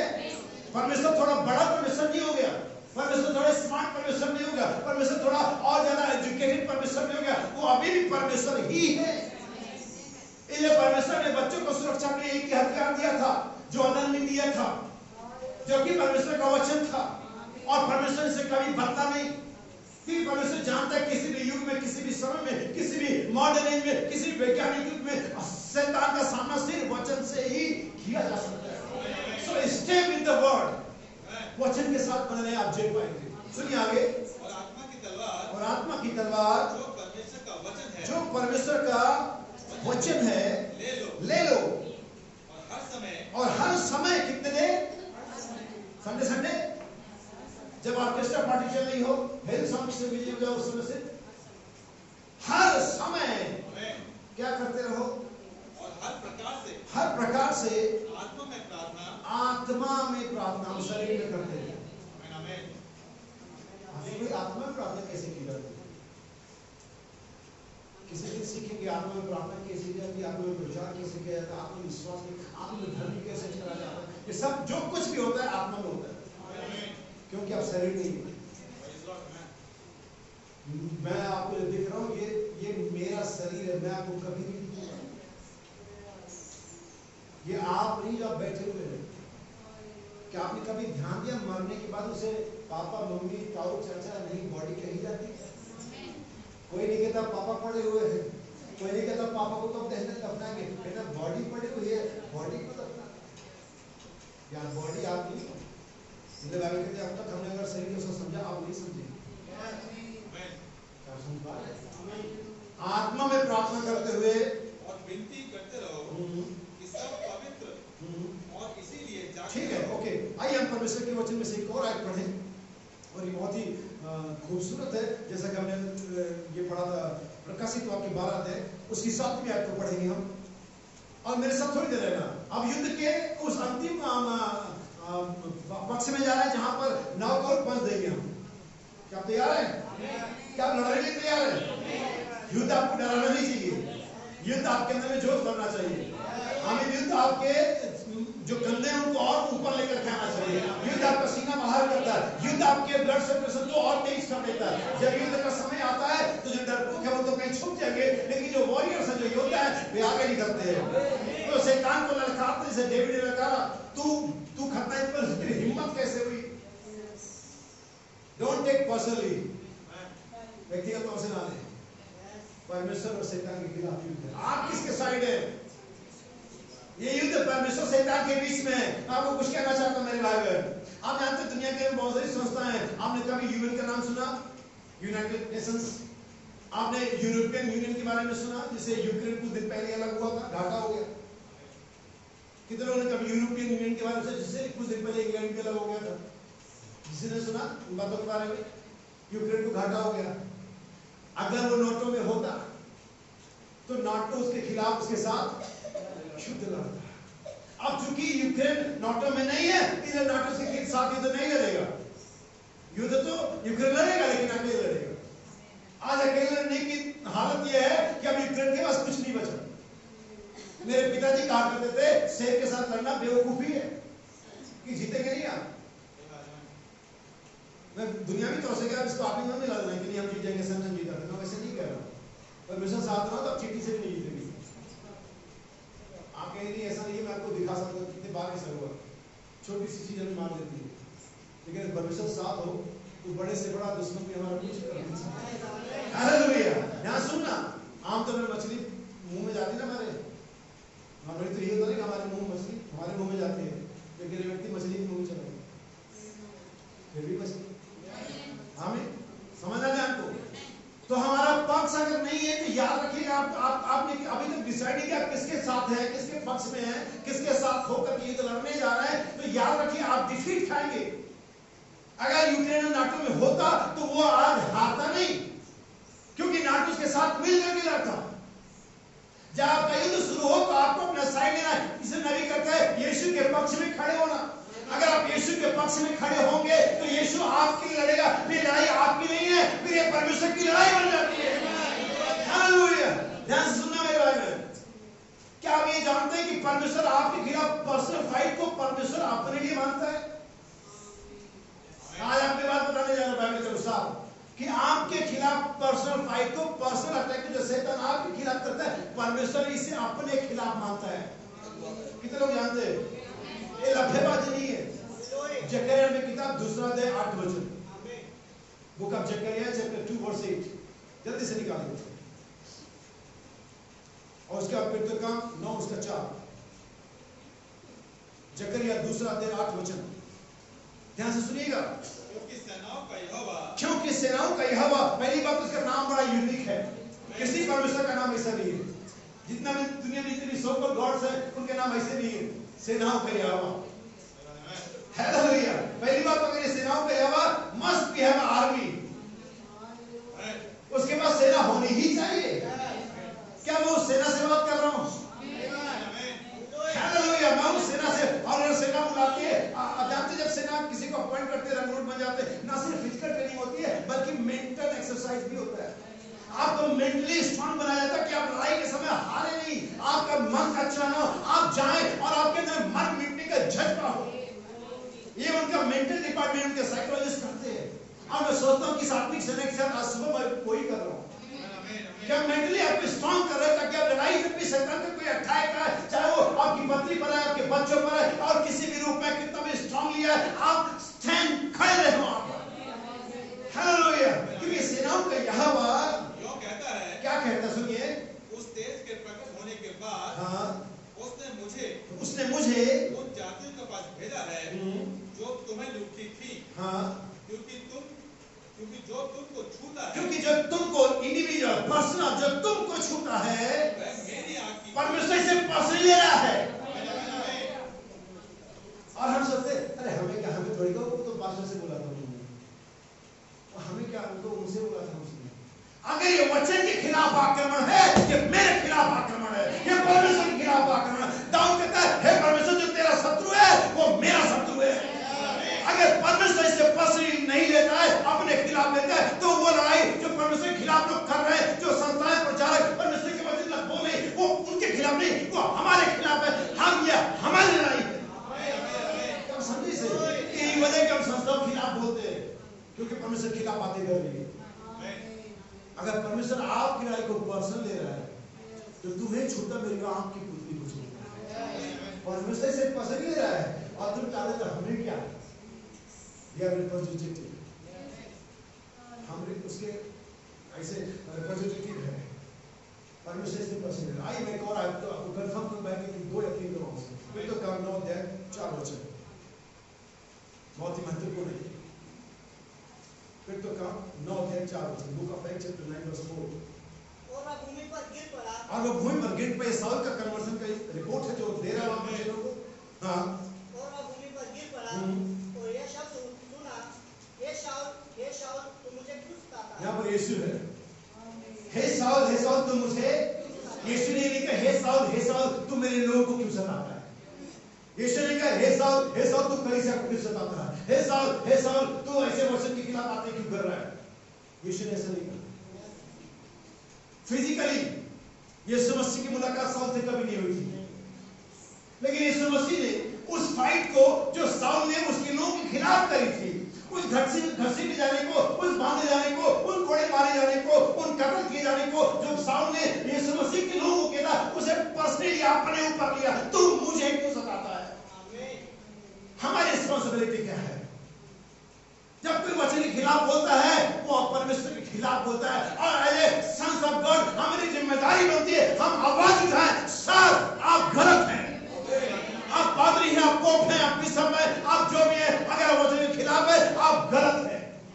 अगर परमेश्वर मेरी लड़ाई को पर्सनली ले सकता है, आपकी लड़ाई को पर्सनली ले रहा है, व्यक्तिगत तौर से ले रहा है, आपको जो छूटा उसकी आंखें पुतली छूटा, कहता मैं मूल मिटा दूंगा। अगर आप ध्यान से पढ़ेंगे, जब अबीमेलेक ने सारा को अपनी पत्नी करके ले लिया, बाइबल कहती है अबीमेलेक के सारे खानदान और सारे घराने और पूरे राज्य की स्त्रियों का बच्चा होना को जन्मना बंद हो गया।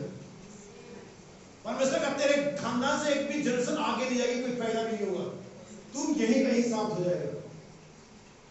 जब उसको लौटा दिया, बाइबल कहती है परमेश्वर ने फिर उन्हें रिस्टोर किया, चल ठीक है। परमेश्वर एक ही व्यक्ति को, सारा को तो लिया था, क्या और बेटियां, क्या और यहूदी औरतें नहीं थी?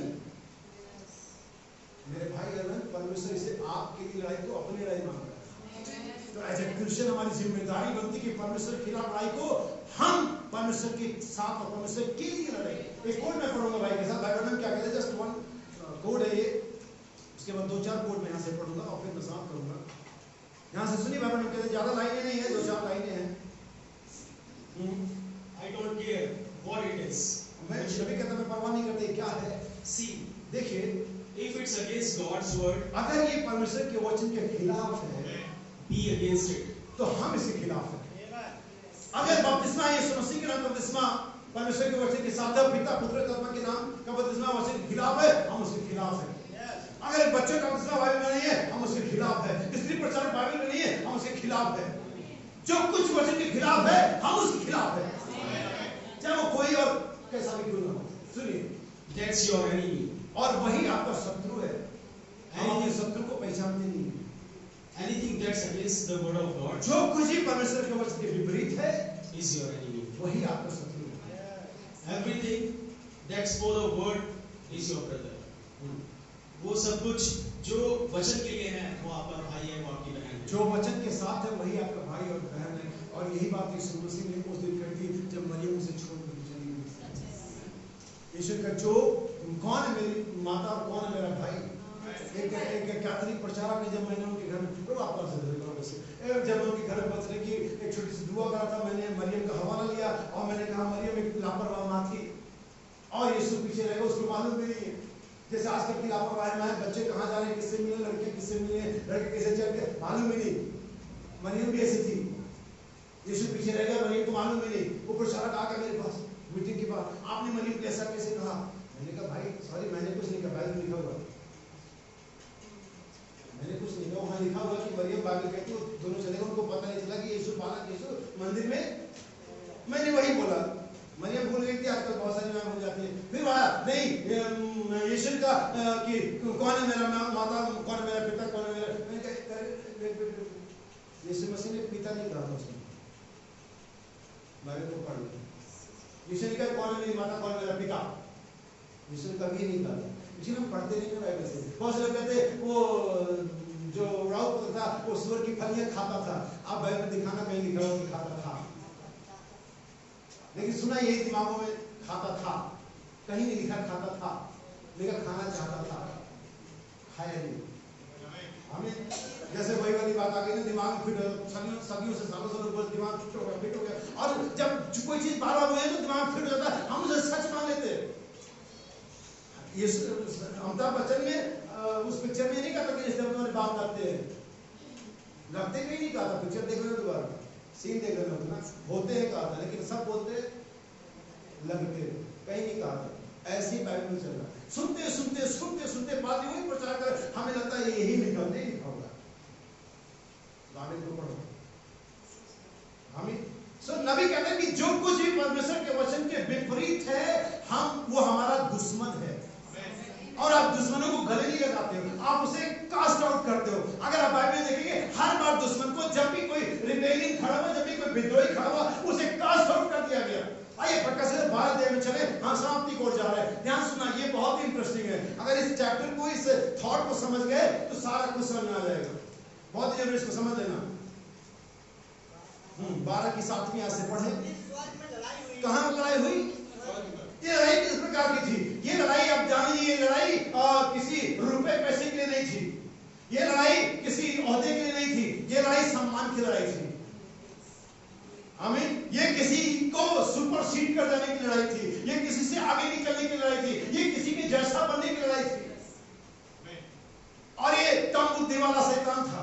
मैं कम बुद्धि वाला कह रहा हूँ, सामर्थ, बिना सामर्थ वाला नहीं कह रहा हूँ। बहुत से लोग कहते हैं शैतान के पास कोई सामर्थ नहीं है, जो ऐसा कहते हो आगे नहीं जानते। शैतान बहुत सामर्थ्य है, तो उसकी महिमा नहीं करो, सिर्फ ये बता दो सामर्थ्य, लेकिन इतना भी जितना हमारा परमेश्वर, हालेलुया, हमारा परमेश्वर से मोर देंगे। आमीन। लेकिन जो लोग कहते हैं शैतान ऐसा कुछ नहीं है, शैतान कुछ नहीं होता, तुम उसके जाल में फंसे हुए वाली बात कह रहे हो, ये तुम्हें कहने दे रहा है, यही उसकी मानता है। वो इतना माना है कि तुम्हें कहने दे रहा है कि शैतान कुछ नहीं है, तुम्हें कुछ कर नहीं रहा, क्योंकि तुम फंसे हुए। लेकिन जब लड़ाई आ जाएगी ना, इंडिविजुअल इंच द इंच, तब समझ में आएगी शैतान कितना बड़ा है। वो इतना बड़ा है, आपको बताना चाहता हूँ कि मिकाएल का रास्ता रोक लेता है। इतना बड़ा है कि बाइबल कहती है मिकाएल से भला बुरा कहने के दोस्त ने साहस नहीं किया। इतना बड़ा है, बस परमेश्वर से बड़ा है। इसीलिए मैंने अपना स्लाइड लिया, अगर पहला विश्व युद्ध का देखेंगे अगर आप, तो पहले विश्व युद्ध में जब शुरुआत हुई विश्व युद्ध की, तो बहुत सारे देशों ने बहुत सारे देशों का साथ दिया और कुछ देश न्यूट्रल रह गए, जैसे हमारा इंडिया था। बाद में इसने सेना जर्मनी में भेजी, लेकिन कुछ देश न्यूट्रल लगे, तो वो उस युद्ध में ज्यादा कुछ हुआ नहीं था। लेकिन जब विश्व युद्ध होता तो देश अपने अपने साइड लेते हैं, मुझे चाइना की साइड जाना है, या मुझे रशिया की साइड जाना, या मुझे अमेरिका के साथ जाना, ऐसा करके साइड लिया जाता है। जब भी युद्ध होता है हमें एक साइड लेना होता है और हम लेते हैं। ऐसे दूसरे विश्व युद्ध हुआ, जब विश्व युद्ध हुआ तो लोगों ने, देशों ने अपने अपने साइड ली, किसको किस साइड से लड़ना है। लेकिन तीसरा विश्व भी आ रहा है और यहाँ पर भी आपको साइड लेना पड़ेगा। लेकिन मैं युद्धों के बारे में बात नहीं कर, मैं सिर्फ ये बता रहा हूँ कि जब ये शैतान और परमेश्वर के बीच में युद्ध हो रहा है, आप किसके साइड है, आप किसका पक्ष ले रहे हैं। हो सकता है कि कुछ शुरुआती समय में, युद्ध के शुरुआती दौर में हम हारते हुए दिखाई दे, बट डोंट वरी, परमेश्वर किसी से आ रहा है। इनविजिबल आर्मी, अदृश्य सेना, क्योंकि अदृश्य सेना का जो परमेश्वर, जो होस्ट है, जो कप्तान है, वो भी अदृश्य है। मैं आपको बताना चाहता हूँ, हमारे शरीर में बहुत, हमारे शरीर में एक सेना है जिसको हम कोशिका कहते हैं। क्या जानते हैं इसे? मैं आपको एग्जांपल के तौर पर समझाता हूँ। जब सुबह से उठते और शाम तक काम करते, थक जाते, ड्यूटी और पढ़ना लिखना, हार्ड वर्क, जो भी माइंड वर्क जो भी करता है, हमारा शरीर बिल्कुल थक जाता है, नहीं थक जाते ना। और जैसे बिस्तर पे जाते हैं, नींद आती है, हम सुकून से क्या जाते हैं। आप सुबह उठ करके फ्रेश कैसे होते हैं? आपको फ्रेशनेस कैसे आती है? क्योंकि जो कोशिकाएं जो डैमेज हो गई होती हैं, जो मर गई होती हैं, वो जब आप सो रहे होते हैं, वो कोशिकाएं लड़ रही होती हैं, उन सारे डेड सेल पर कब्जा पा रही होती है और अपने आप को फिर से रिफ्रेश कर रही होती है। और ये सब कुछ अनजाने में, अंधेरे में, आपके सोने में चल रहा है। वो सैनिक आपके लड़ रहे होते हैं। वो कोशिकाएं जो स्ट्रॉन्ग कोशिकाएं, जो वास्तव में सही वाली कोशिकाएं, वो बीमारियों पर, थकान पे लड़ रही होती हैं। वो इनविजिबल होती है, लेकिन वो हर समय काम कर रही होती है, आपको इसका आभास भी नहीं होता। ऐसे परमेश्वर की इनविजिबल आर्मी है जो लड़ रही होती है, शैतान के खिलाफ बिल्कुल ही बुझा रही होती है। शैतान को लगता है अरे ये लोग क्या लड़ेंगे, हाँ शैतान तो गलत फहमी में है। तुझे लगता है वो बड़ा बड़ा कंगूरे वाला मैथोडिस्ट, बैप्टिस्ट, कैथोलिक, वो बड़ी बड़ी अट्टालिका वाली चर्च है, वो लड़ेंगे। उन्होंने तो पहले ही WCC में समझौता कर रखा है, वे क्या लड़ेंगे, वो तो पहले मरे हुए हैं। यही सेना लड़ेगी, यही इनविजिबल आर्मी लगी, इसका सेनाओं का यहोवा होस्ट है। हालेलुया। फिर स्वर्ग में लड़ाई हुई। लिखावट पे ध्यान दीजिए, ये नहीं लिखा है कि लूसीफर के दूत माइका से लड़ने के लिए, ये नहीं लिखा है, लेकिन क्या लिखा हुआ है आगे? ये नहीं लिखा हुआ है कि लूसीफर उसके दूत मिकाएल से लड़ने के लिए, ये नहीं लिखा हुआ। लिखावट पर ध्यान दें, नहीं अलग भी नहीं, तो बात में पहले क्या लिखा हुआ है? मिकाएल और उसके दूत। पहले कौन आक्रमण करेगा? बचपन से सिखाया गया, कोई लड़े तो पहला थप्पड़ मार देना, पहला मारेगा इम्पैक्ट सही पड़ेगा, दूसरा 2 बार सोचेगा, इसने पहले आज छोड़ दिया, यही सिखाया गया ना। पहला मारने वाला अटैक। सोचो मत, रिस्पेक्ट की ख्याल मत करो, वजीफे का और स्कूल में जो फीस कंसेशन हो जाएगी और लाल ईंटों की दीवारों का टेंशन मत लो। और मर जाओगे तो कब्र कहां चली जाएगी? मरने के बाद किसने सोचा है कब्र कहां जाएगी? सबसे बड़ी मूर्खता का काम ये करते, मरने की बात करते, तुम्हें क्या पता क्या होगा, और तुम्हें टेंशन भी क्या जब तुम मर ही गए। लेकिन सबसे बड़ी ईसाइयों की टेंशन मरने के बाद कहा जाएगी। पता नहीं मूर्खतापूर्ण टेंशन क्यों पालते हम। बाइबल कहती है मिकाएल के दूत लड़ने के लिए पहले, जब उन्होंने जान भांप लिया कि लूसीफर का इरादा सही नहीं है, जब उन्होंने भांप लिया कि स्वर्ग में विद्रोह करने को फूंक दिया, जब उन्होंने भांप लिया स्वर्ग पॉल्यूटेड हो गया, उन्होंने कहा हम इंतजार नहीं करेंगे, हम और उनको समझाएंगे नहीं, फाइट, हम लड़ाई करेंगे। बाइबल लेकिन शैतान को रोको, शैतान के तो भाई शैतान का सामना करो, तुम्हारे सामने से मिकाएल के सरदूत लड़ने के लिए निकले। यहाँ सुनना, ये लड़ाई यहाँ पर जारी है।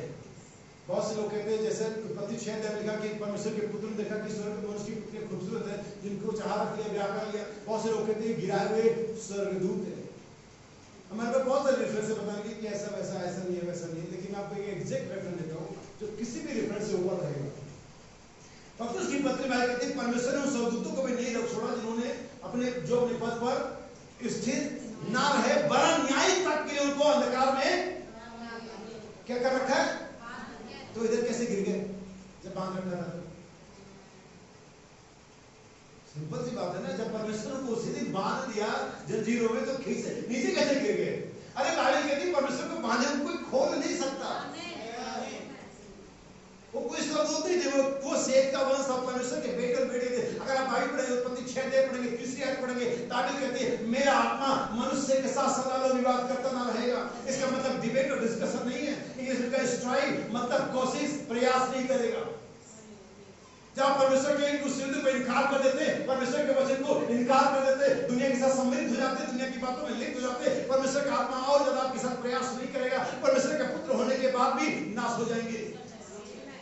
अगर आत्मा आपके साथ प्रयास नहीं कर रहा है, अगर आप बाइबल को ध्यान से पढ़ेंगे, परमेश्वर के एक दूत यीशु मसीह को सामर्थ देता था। अगर आप बाइबल को पढ़ेंगे, पौलुस के हर एक कार्य में परमेश्वर का दूत उसके साथ होता था। ये परमेश्वर का आत्मा है, जो सेवा करने वाली आत्मा है, जो परमेश्वर के दूत लोगों को दी जाती ताकि वचन की लेकिन अगर आप वचन को छोड़ देते, दुनिया में लिप्त हो जाते, परमेश्वर आपके साथ प्रयास नहीं करता। और कोई व्यक्ति, कोई मसीह, कोई प्रचारक, कोई क्रिश्चियन तब तक सफल नहीं हो सकता जब तक परमेश्वर के साथ ना हो। यीशु ने कहा बिना पिता के देखे मैं कुछ नहीं कर सकता। आपके पास वो सहायता होनी चाहिए। फिर स्वर्ग में एक लड़ाई हुई, मिकाएल उसके दूत लड़ने के लिए आगे सुनिए। हाँ जी। मिकाएल और उसके स्वर्गदूत अजगर से लड़ने को निकले और अजगर और उसके दूत उससे लड़े, परंतु प्रबल ना हुए और स्वर्ग में उनके लिए फिर जगह। किसके लिए? स्वर्ग में उनके लिए जगह ना रही। स्वर्ग में उनके लिए, किसके लिए? लूसीफर, उसके एजेंट्स के लिए जगह। क्यों? क्योंकि वहां पर लात मारकर उनको बाहर निकाल दिया गया। परमेश्वर पाप के साथ कोई समझौता नहीं करता। परमेश्वर पाप के साथ कोई कंप्रोमाइज, परमेश्वर पाप के साथ कोई पाप स्वर्ग में रह नहीं सकता। इससे पहले कि आप स्वर्ग में प्रवेश करें, आपको पाप से रहित होना पड़ेगा। इसलिए पौलुस के लिए हन्ने कहता है, उठ अपने पापों को धो ले, अपने पापों से पश्चाताप करो, बपतिस्मा लो यीशु मसीह के नाम में, तो तुम पवित्र आत्मा पाओगे। बाइबल के स्वर्ग में उनकी जगह। और वही लड़ाई जो स्वर्ग में हुई थी, जो एंजेलिक वार था, अब वही लड़ाई हमारे बीच में आ गई। इसका कन्वर्सन हो गया। अब ये लड़ाई जो स्वर्गदूतों की थी, अब ये लड़ाई आत्माओं की होगी। अब ये लड़ाई हमारे शरीर में बल्कि हमारे माइंड में सेट कर दी गई। यहाँ पर हमेशा फाइट होता है। अगर आप ध्यान से पढ़ेंगे लूका का सुसमाचार 22-23 में पढ़ेंगे, तब उसे यीशु मसीह कहाँ क्रूस दी? उस जगह पे जो खोपड़ी कहलाती है। हम उसे यही चलाते हैं हमेशा। अरे थोड़ा सा जींस पहनने से क्या हो जाएगा? एक भाई 10,000 रुपये में उसकी एक बार हमारे घर में आया और उसकी छोटी सी लड़की जैसे 4 या 5 साल की होगी या उससे थोड़ी और 3 या 4 साल की होगी, तो उसकी माँ ने सोचा उसको एक जीन्स, जैसे आपने लड़कियों को जीन्स वाले बोलते हैं, तो उसने कहा तो छोटी बच्ची है, हम इसे पहना देते हैं। बाप ने कहा नहीं, अगर हम इसे भी पहना देंगे तो बड़े को लिखेगी, पहले तो पहनाती थी, अब नहीं पहनाती, तो अभी से मत पहनाओ, क्योंकि वो पहन करके भी कोई रुतबा नहीं हासिल कर लेगी। हमें बस ये लड़की से लड़का लगेगा और कुछ नहीं, जो भी गलत हो। हमें तो याद रखिए, शैतान को पहले जगह पर ही धराशायी करना चाहिए। उन्होंने शैतान के साथ कंप्रोमाइज नहीं किया। उनका देखिए और आगे क्या करते हैं। बाइबल अगर आप यशायाह की किताब पढ़ें 14 में वो कहता है मैं अपना सिंहासन परमेश्वर के सिंहासन से भी ऊंचा बनाऊंगा। बाइबल कहती है लेने का उसका मन फूल उठा, क्योंकि वो सर्वांग सुंदर था, वो कुरूप नहीं था, वो डरावना नहीं था, हॉरिबल नहीं था, वो बहुत ही ब्यूटीफुल था। स्वर्ग में लड़ाई और माइकल उसके दूत अजगर उसके दूतों से लड़ने के लिए निकले और स्वर्ग में उनके लिए कोई जगह ना रही, कोई प्लेस नहीं। यीशु मसीह का शैतान का मुझ में आपके लिए आयत पढ़ोगे। इससे पहले बस ठीक है, यहाँ पर रुके रहेंगे। यूहन्ना का सुसमाचार 14-30 वचन, बस 5 मिनट में और आपका लूंगा।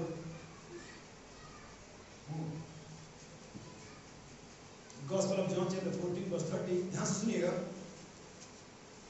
मैं अब से तुम्हारे साथ और बातें ना करूंगा। मैं आपसे बातें नहीं करूंगा, लेकिन बातें जारी रहेंगी।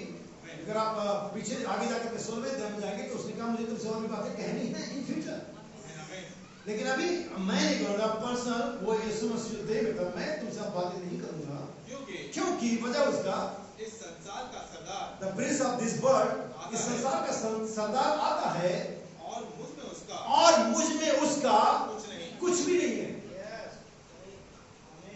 इस संसार पर शैतान का अधिकार है। यीशु का इस संसार का सरदार आता है, प्रिंस आता है, जो इसका राजा, जो इसका हुकूमत करने वाला है, जिसके अंडर कंट्रोल में संसार दे दिए, अब वो आ रहा है। आमीन। लेकिन प्रभु का कोई प्रॉब्लम नहीं, मुझे में उसका कुछ नहीं है।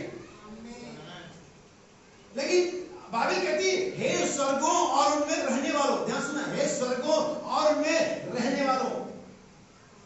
स्वर्गों कौन है? क्या परमेश्वर किसी कंट्री को याद हम कहे हे इंडिया? अब इंडिया कौन है?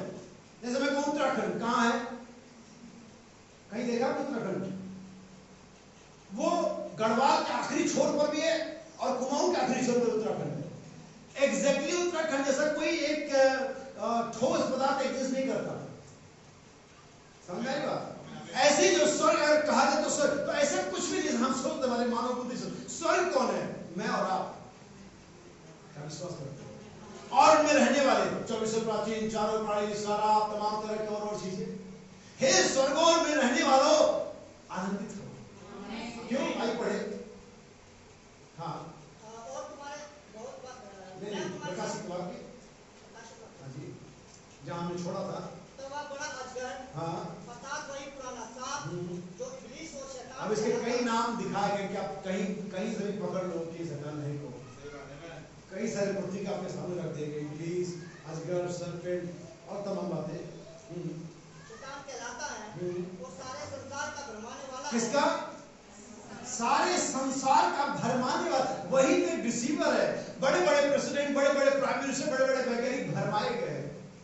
लोग कहते वो गलत है, भरमाए गए, वो गलत है, भरमाया गया है। वो मेथोडिस्ट, बैप्टिस्ट, कैथोलिक, पोप, वो सब भरमाए गए, क्योंकि वो एक दो का भरमाने वाला नहीं है, लेकिन वो चुने को भरमा नहीं पाएगा। आपको लगता है जैसे परमेश्वर के बेटे बेटे बड़े लेजी होते हैं ना, शैतान लेजी नहीं है, ये एक्टिव पर्सन। यीशु एक बार परमेश्वर, अच्छा मजे की बात है कि आप तो सब जाने सकते, ये आना जाना करता रहता है। परमेश्वर के पुत्र थे, सभा लगी हुई थी, शैतान उधर पहुंचा, और सर और गॉड कैसे आप, हाँ मैं ठीक हूँ, कैसा है, मैं ठीक, किधर से आ रहा है, ऐसे ही अय्यूब किताब पढ़ लेना पहले, हाँ ऐसे चल रहा है, वो सर में आ जा रहा है। और तू कैसा, हाँ मैं इधर घूमता घूमता आ रहा था, टहलता हुआ, मैं देख रहा था कि किसको बहका सकता हूँ, तो मैंने और वो तो बहका दे, लेकिन तेरे बच्चे बड़े गजब किस्म के लोग हैं। अच्छा तूने उनमें से एक को देखा, नाम क्या है, अय्यूब को देखा, हाँ देखा ना मैंने उसको, तुमने बड़ी आशीष दी, उसके घर में सैलरी टाइम पर आते, उसके बच्चे पढ़े लिखे और सब कुछ वेल एंड फाइन है, ये लोग तेरी आराधना करता था। परमेश्वर गुस्सा खड़ा हो गया, परमेश्वर ऐसा नहीं है, वो इसलिए नहीं मेरी आराधना करता, उसके घर में सब कुछ वेल एंड फाइन है, वो इसलिए आराधना करता है क्योंकि मेरा भाई मानता है। अच्छा भाई मानता, मैं दिखाऊंगा, अगर तुम मेरे हाथ में कर दे, तेरे मुंह पर निंदा ना करवा दिया तो तुम्हें मेरा नाम शैतान बदल के इंग्लिश रख देना। हमारे दोनों एक ही है। तूने कहा अच्छा मैं तुझे देता हूँ, हैंड ओवर करता हूँ, जा युद्ध लड़ ले, वहां अकेला अय्यूब और तेरी सारी शक्तियां हैं, तू अपनी सारी सामर्थ शक्ति के साथ जा और ये फाइट कर। और जो तू सोच रहा है कि बाउंड्री के अंदर ही विश्वासी है, वो तू सोच रहा आशीषों के अंदर विश्वासी है, तू सोच रहा है जब तक उसके घर में सब कुछ ठीक चला तभी तक वो चर्चा रहा है, नहीं नहीं नहीं ऐसा कुछ नहीं है, तू जा ट्राई कर, प्राण मत छूना, वो मेरा है। पादरी कहता मिट्टी मिट्टी मिल जाएगी, अरे शरीर के लिए कहता, प्राण के लिए नहीं कहता, प्राण मिट्टी से नहीं आया, प्राण स्पोकन वर्ड से आया। आमीन। और बाइबल कहती है अय्यूब का सब कुछ, बाइबल कहती है उसके शरीर में फोड़ हो गया, इवन उसकी वाइफ उसके अगेंस्ट हो गई, उसके उस पर जो विपत्तियां पड़ी थी ना, वो महीने और महीनों के गैप में नहीं पड़ी थी, एक के बाद एक, एक के बाद एक, एक के बाद एक, ब्रेकिंग न्यूज। एक आके कह रहा है खलियान में बिजली गिर गई, आग लग गई, दूसरा के कह रहा है पशुओं में कोई बीमारी फैल गई, तीसरा के कह रहा है कंपनी भी घाटे चल गई, दूसरा कह रहा है शेयर बाजार में, तीसरा कह रहा है बच्चे भी, क्या हो गया ये? उसके दोस्त है अय्यूब, ये सब तेरे तो कोई गुप्त पाप किया तूने, आपत्ति करी, अरे इससे बढ़िया तो तू परमेश्वर की निंदा कर मर जा, सब कुछ अगेंस्ट, सब कुछ बर्बाद। अय्यूब का एक ही जवाब था, परमेश्वर ने दिया, परमेश्वर ने लिया, उसका नाम मुबारक। उस युद्ध में अय्यूब हारा नहीं, हालेलुया, क्योंकि जानता था युद्ध मेरा अकेले का नहीं है, ये परमेश्वर और शैतान के बीच में, और जब मैं परमेश्वर के साथ हूं, मैं परमेश्वर को नीचा नहीं देखने दूंगा, मैं परमेश्वर को हार नहीं दूंगा। बहुत सारे योद्धा आए जिन्होंने परमेश्वर को नीचा दिखाया, मैं बड़े बड़े योद्धाओं का नाम, मैं सैमसन का नाम ले सकता, परमेश्वर को नीचा दिखाया, मैं मूसा का नाम ले सकता हूं, परमेश्वर को नीचा दिखाया, मैं दाऊद का नाम ले सकता हूं, परमेश्वर को नीचा दिखाया, लेकिन जब यीशु आया, द ग्रेट एंड माइटी काउंटरर, और सामर्थ्य जय पाने वाला जब यीशु मसीह आया, उन्हें परमेश्वर को कभी नीचा नहीं किया, उन्हें हर बार परमेश्वर की महिमा करी। हालेलुया, परमेश्वर वो है जो युद्ध में पराक्रमी है, संग्राम यहोवा का है। और मूसा कहता है निर्गमन 22:22 में कहता है चुपचाप खड़े रहो और उद्धार का काम देखो। हालेलुया, आमीन। क्या समझ पा रहे मेरी बातों को? काश के परमेश्वर इस युद्ध में आपको जयवंत करे। जब आप अपना स्लाइड तय करते हुए किसके साथ, आइए बस आखिरी लाइन है, बस जल्दी करो ना। और उसके दूत उसके साथ गिरा दिए गए। फिर मैंने स्वर्ग से ये बड़ा शब्द आते हुए सुना, ठीक है, अब हमारे परमेश्वर का उद्धार, अब हमारे परमेश्वर का उद्धार और सामर्थ और राज्य और उसके मसीह का अधिकार प्रकट हुआ है। प्रकट हुआ है। कब प्रकट हो? जब साइड लेते हैं, जब अपना झंडा खड़ा करते हैं, मैं इस देश के साथ हूँ। आमीन। अभी आजकल लग रहा है पूरे सब लोग डीपी पर तिरंगा लगा रहे हैं, और पता नहीं मुझे चाहिए सूचना किस गवर्नमेंट ने ऑर्डर निकाला है। अब ऐसे चल रहा है, किसी की भावनाओं में हम बह रहे हैं। डीपी पे तिरंगा नहीं लगाना, यहाँ लगाना है। वो सारे जितना बड़ा झंडा उतना बड़ा स्मगलर होगा, जितने कारों पर बुलेट पड़ेगी, जितना बड़ा झंडा होगा उतना बड़ा फ्रॉड होगा। 95% ऐसे ही है। जितना बड़ा झंडा होगा उतना बड़ा कोई रेता का स्मगलर होगा, कोई सिंडिकेट का होगा, कोई शराब का होगा, कोई बलात्कारी होगा, कोई टैक्स चोरी वाला होगा। इतना बड़ा झंडा समझो बड़ा स्मगलर है। वो बड़ा देशभक्त, सिर्फ 3 दिन के देशभक्त है, सिर्फ 3 दिन। ये रोड पर बेल्ट नहीं लगाएंगे, हेलमेट नहीं पहनेंगे, टैक्स भी देंगे और तिरंगा लगाएंगे। देशभक्ति तिरंगे से तय नहीं होती है, ना ही परमेश्वर की भक्ति चर्च आने से तय होती है। एक दिन चर्च आने से भक्ति तय नहीं होती। डेली लाइफ में, पर्सनल लाइफ में, इंडिविजुअल लाइफ में परमेश्वर का स्वाभाविक उन प्रकट हुआ है। और आगे हमारे भाइयों पर दोष लगाने वाला, हाँ, जैसे मैंने कहा शैतान लेजी नहीं है। बाइबल पतरस की पत्री में कहती है वो शैतान फाड़ खाने वाले भेड़ी के सींग के समान घूम रहा है, बैठा नहीं घर में। कोई आएगा तभी मैं फाड़ूंगा, वो जाकर के फाड़ेगा। जैसे भाई ने कहा बैठ नहीं रहे, जाकर के प्राणों को बचाना है। Go not stay, go and preach the gospel. हम बैठ रहे, कोई आएगा तो हम प्रचार करेंगे नहीं। बाइबल में सही जाओ, भेजा उन्होंने। शैतान लेजी नहीं है, हम तो बहुत लेजी लोग हैं, फाड़ खा के समान। आइए उसके वर्क टाइम पे ध्यान दें, कौन से आवर्स में काम करता है। सुनिए, जो रात दिन हमारे हाँ? रात दिन, अरे ये रात दिन कर रहा है और हम संडे चर्च आ रहे हैं, काम नहीं कर रहे। ये काम नहीं आपका संडे चर्च में, काम नहीं, काम वस्तु प्रचार कर। संडे चर्च अपनी आत्मिकता कर आते हो, स्फूर्ति बनी रहे। चार्ज जैसे बैटरी चार्ज होती है वैसे हफ्ते भर चार्ज हो करके आते हैं। नहीं, काम नहीं, धार्मिकता है। रात दिन काम कर रहे हो, बिना रुके बिना थके। मालूम क्यों कर रहे हैं? क्योंकि जानता है, क्योंकि जानता है थोड़ा ही समय, उसका थोड़ा ही समय। अगर आपको ये बात पता चल जाएगी कब रैप्चर हो जाएगा, कैसे बैठे रह सकते? अगर आपको पता चल जाए कल समय समाप्त हो जाएगा, कल अंतिम तारीख, आप कैसे बैठे रह सकते? आप कहेंगे नहीं मुझे पता है। अगर आपको नहीं पता है तो फिर आपको और परेशान करना चाहिए, या आपको डिस्प्रेशन में लाना चाहिए, या आपको और ज्यादा परमेश्वर के लिए लड़ाई करना चाहिए, या और ज्यादा आपको एक्टिवेट करना चाहिए। आपको नहीं पता है, शैतान को पता उसका समय बाकी थोड़ा रह गया है। क्या हमें नहीं पता होना चाहिए? क्या हमें हमारा काम नहीं पता होना चाहिए? वो भाई पर रात दिन दोष लगा रहा है, पानी पी पी के सैलरी पर दोष लगा रहा है, और हम क्या कर रहे हैं? हम बैठे हुए। ये लड़ाई है। दाऊद इस लड़ाई को तब जीता जब उसे लड़ाई को परमेश्वर शैतान के बीच में कन्वर्ट किया। जब हम एक दूसरे का पक्ष लेते हैं, एक दूसरे की लड़ाई परमेश्वर के साथ होकर एक दूसरे की लड़ाई करते हैं। जब किसी भाई और किसी बहन पर हमला हो तो पीछे हमारे उसका मामला है, नहीं उसका मामला नहीं, आपका मामला है। अगर आप वचन के साइड में खड़े हैं तो आप हर उस लड़ाई को लड़ेंगे जो शैतान वचन के खिलाफ लेकर आता है। आपकी जिम्मेदारी बनती है कि आप लड़ाई को लड़ें और अपने भाई और अपने बहन को आजाद करें। इस पाप इस बदवाई में बीमारी में पड़ा ये हमारी जिम्मेदारी बनती है कि उस लड़ाई को लड़े। जो शैतान आता है तो बीमारी रोग नहीं, ये लड़ाई और बीमारी, नबी कहते हैं लड़ाई सत्य और असत्य के बीच में, ये लड़ाई बीमारी और स्वास्थ्य के बीच में, ये लड़ाई मृत्यु और जीवन के बीच में है। ये बैटल जारी है, ये स्वर्ग में होती है, अब पृथ्वी पर हो रही है, और हमारे दिमागों में हो रही है। रात दिन दिमाग में लड़ाई चलती रहती है, लेकिन मेरे पास एक ही जवाब शैतान के लिए, यह लिखा हुआ है, यह लिखा हुआ है, यह लिखा हुआ है, यह लिखा हुआ है। पहले के तीसरे टर्म में शैतान से छोड़ करके और स्वर्गदूत आकर मुझे सेवा करने लगे। क्या आप जानते हैं ये हुआ था, ये अभी भी हो सकता है। परमेश्वर का पहला पुत्र वचन जयवंत पाया था, परमेश्वर का सारे पुत्र वचन के द्वारा क्या पाएंगे? आप कलीसिया के लिए, समाज के लिए, जाति के लिए नहीं लड़ रहे, आप वचन के लिए। मेरा साइड डिक्लेयर है।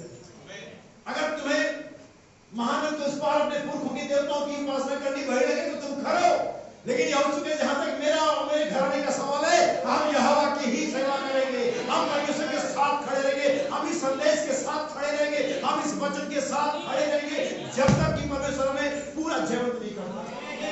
प्रभु आपको आशीष दे। अपने सर को झुकाइए, हम खड़े अपनी जगहों पर। तेरे नाम से जहां खड़े हैं हरदम होगी जीत हमारी, प्रभु जी तेरे नाम से जहाँ खड़े